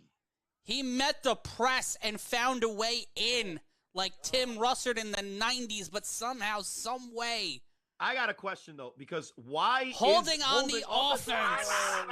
Why is Sly Washington not still playing that same spy that he had been, which stopped plays like that, the touchdown and that extra point that they just scored? Why are they adjusting out of the adjustment that worked? Watchmen, what are you doing? You said to watch this. I'm watching. In one of the wilder games of probably the wildest season in the A7FL we've had in quite some time, and we're not even at the halfway point yet. Just to put it in perspective, after this play, Renegades call timeout. It's going to be an extra point attempt. If it was holding, it's going to be a 1-pointer from the 15. Not impossible to get, by the way. It's not. Right? Especially if I guess especially if Service is running with nobody ever trying to tackle him in the defensive secondary. But if the score remains as it is now, Watchmen and John Gauze get the ball back, and what they would have to do is score, right? Football. And if they get the extra point, game over. And that is what cost the Renegades against the BIC in overtime. The BIC scored first. The Renegades answered back, but on the extra point, it was one drop ball that gave the BIC hope. And what I like is that in that overtime, the Renegades went for the win. They did. They went for 2 when they could have tied it at the 1, and the ball is in their receiver's hands and falls out of it, and is the only reason right now they do not sit at 3-0. Next week, Service made the play in regulation to get the touchdown. I mean, in the third down to get the touchdown. Now let's see if he can make the play. I don't know if it's a holding call. Why are they lining up at the 10? It's ridiculous. Oh, really? Okay. Shouts to Alex, man. You're great. And yeah, let's shout out our staff today. I want to shout out our producer, Alex Boom Boom Soberman. I want to shout out David Soberman, our director, doing a yeoman's work over there, over in Baldwin. And I want to shout out as well our statistician, Cole Gardella, and my mishpucha, Zach Morgan, on highlights and vibes. And also running the show down in B-More is Ryan DePaul. This is the A7FL Games of the Week. If you are just joining us on DAZN, on Fox Soul, on Triller TV Plus, Fight 24/7. If you're waiting for AEW Dynasty to start over on Triller TV Plus, don't worry, we got you. We're in overtime, 24-18. The East Orange Renegades and Anthony Service ran it in for a touchdown, but after a penalty on the extra point attempt, we're running this one back after a conversation after the holding call. So it will be one more opportunity for the Renegades to get the extra point and make this a 25-18 lead and have the Watchmen not only have to score a touchdown, but confirm the extra point. I'll say this, last 3 weeks, 4 o'clock, we've been giving you games of the weeks. We've been giving it to you. This has been... Honestly. Service thought that was a funny joke there. Some of the best games we've seen in the A7FL in quite some time. And next week, the Animals in the BIC at 7 p.m. Eastern, 4 Pacific. For more information on the A7FL Games of the Week, go to a7fl.com/watch. Matt Ryan, Big Rob Fabian, and Corey Hammond with you as we move the line back one more time. It'll be a 1-point attempt from the 20. Oh, my God. After a 15-yard penalty. Well, the Renegades have answered when they do this to themselves, though, right? I mean, they put themselves in some bad spots. Yeah, they have. I can't even sit here and act like they haven't. But this is insane. Like, the game has now... Yeah, I thought third and goal from the 40 was insane, too. So that was crazy work. I don't know. Let's just watch. At this point, watch this, right? I guess, right? I don't know. Huh? Yeah. Service. Snaps the ball. Chance to plenty of time. Make the Watchman miss it. He cannot pull it down. Richardson gets shut down by DK Butcher. So now I can explain these part of the rules. The Watchmen now get the ball from the 25. They have the opportunity to score. If they get stopped, game over. Renegades win. If the Watchmen score, they now have to score the 1-point conversion to win the game. And it looks like he caught a bit of a cramp there. If they don't score the conversion, it is now Renegades ball again, and we're doing this all over again. Or if they turn the ball over or don't manage to score a touchdown in 4 downs, then Renegades win the game. Baltimore has 4 chances to win this one. Definitely a cramp. Yeah, he caught. Yeah. Oh, yeah. Listen, I didn't play last week because of injury, but I do notice sometimes that there's a certain proclivity for guys that when they didn't make the play that they wanted to, all of a sudden. That's he's taking. Yeah, I'm a jerk anyway. Just I'm a hater. You played these guys already, right? No, honestly, I wish I did. Oh, I'm glad. Well, they played last week. The corners were overall 70. Now the defensive line was 99. Which would have been an issue, I'm sure. But I think that's worse for you with the 99 D line. John Gauze Jr. will take the walk to the line. It's Gauze that's going to have to handle him face to face, not me. So game here I am on the line. The second playoff spot in the Eastern Conference to be decided with the winner of this one, and we'll settle our first Nevada Western Conference playoff games. That game is live on A7FL.tv and YouTube right now. Insomniacs and Silver State Stealth, battle of undefeateds, but we're staying right here, live in Baltimore. No place I'd rather be alongside my buddies, Big Rob, Fabian, Corey, Hammond, and you. Giving you good football, lots of yellow for whatever reason. But I'll tell you what, guys, this is the time of game and a situation. We haven't called his name or really even been impressed with what he's done so far today. But a guy that they call Tony Toe Tap, for whatever reason for the Watchmen, in situations like this, he's the guy. A lot of times is the guy that you find. Baltimore special, maybe. Somewhere back, well, they would have had to set it up with a huddle. That's snap. not from this play, at least. The throw over the middle. Oh, one-handed, could not get there. Second down. He's allergic to interceptions. He's allergic to interceptions. There's no way. That was intended for Marcellus Pack. There's no way. Nah, ain't no tough one. He dropped the easy one too, Corey. He did drop the easy one. What the hell? What the hell? That was on the ground. What the Heliante? They all tough. Heliante. That's a name. That's a name. He dropped it. That was a tough one. Where's the easy one? Why aren't you criticizing the wide receiver that has the speed that he could have scored on that play? He's a bum. He's a bum. He's a bum. Get him a cardboard box. He says he's a bum. No, he's not a bum. Cardboard box under the train station. He's a bum. John Gauze Jr. looking to avoid taking the long way home. The screen, the throw to the end zone. Caught. Brought it in. Brought it down at the 1. It wasn't in at the end zone, but he caught it at the 1. That's Hefe Jones. Hefe Jones showing why he's a boss. That was caught inside the 5, pardon me. It looked like it was almost a tutty, but it will be 1st and goal. Let's look again at the replay. It looked like it was a 50-50 ball, and a Renegade could have came up with it. That ball's right in the hands of both players at some point. And again, it's Rob's favorite guy. But look, Hefe dropped the pass earlier. That would have been the winning touchdown. Now he's setting his team up. He needed that one. Yeah, he's setting his team up to tie the ball game in overtime and give themselves a chance for a championship point victory.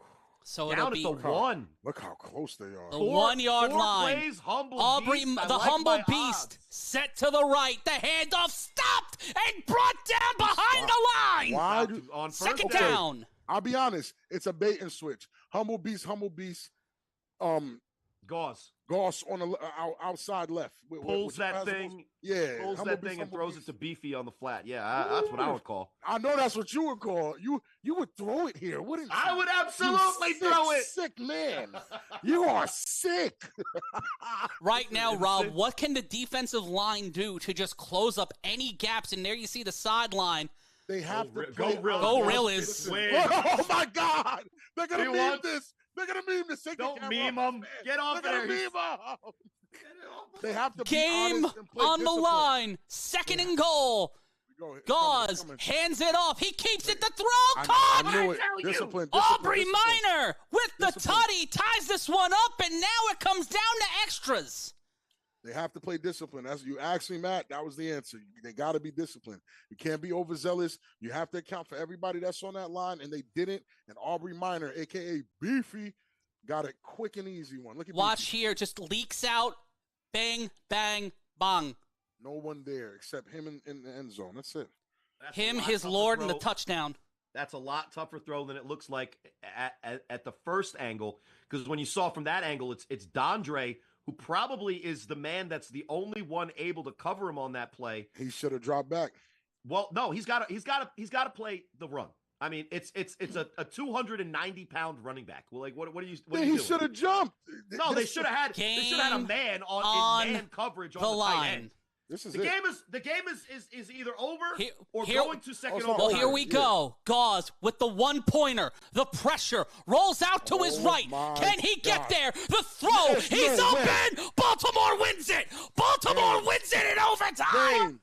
Refs. Watch this. 25-24 is your final. Tony Toe Tap taps it in. And folks, that has been your ball game. We're running out of Baltimore. We'll be back next week. BIC Animals. The Watchmen make the playoffs. For all of us here at the A7FL, we keep rolling. But what a play. Baltimore gets it 25-24 in overtime. We'll take a brief timeout, and when we come back, we're going to wrap this one from from Charm City. Baltimore going home with the win. The Renegades lost and confused.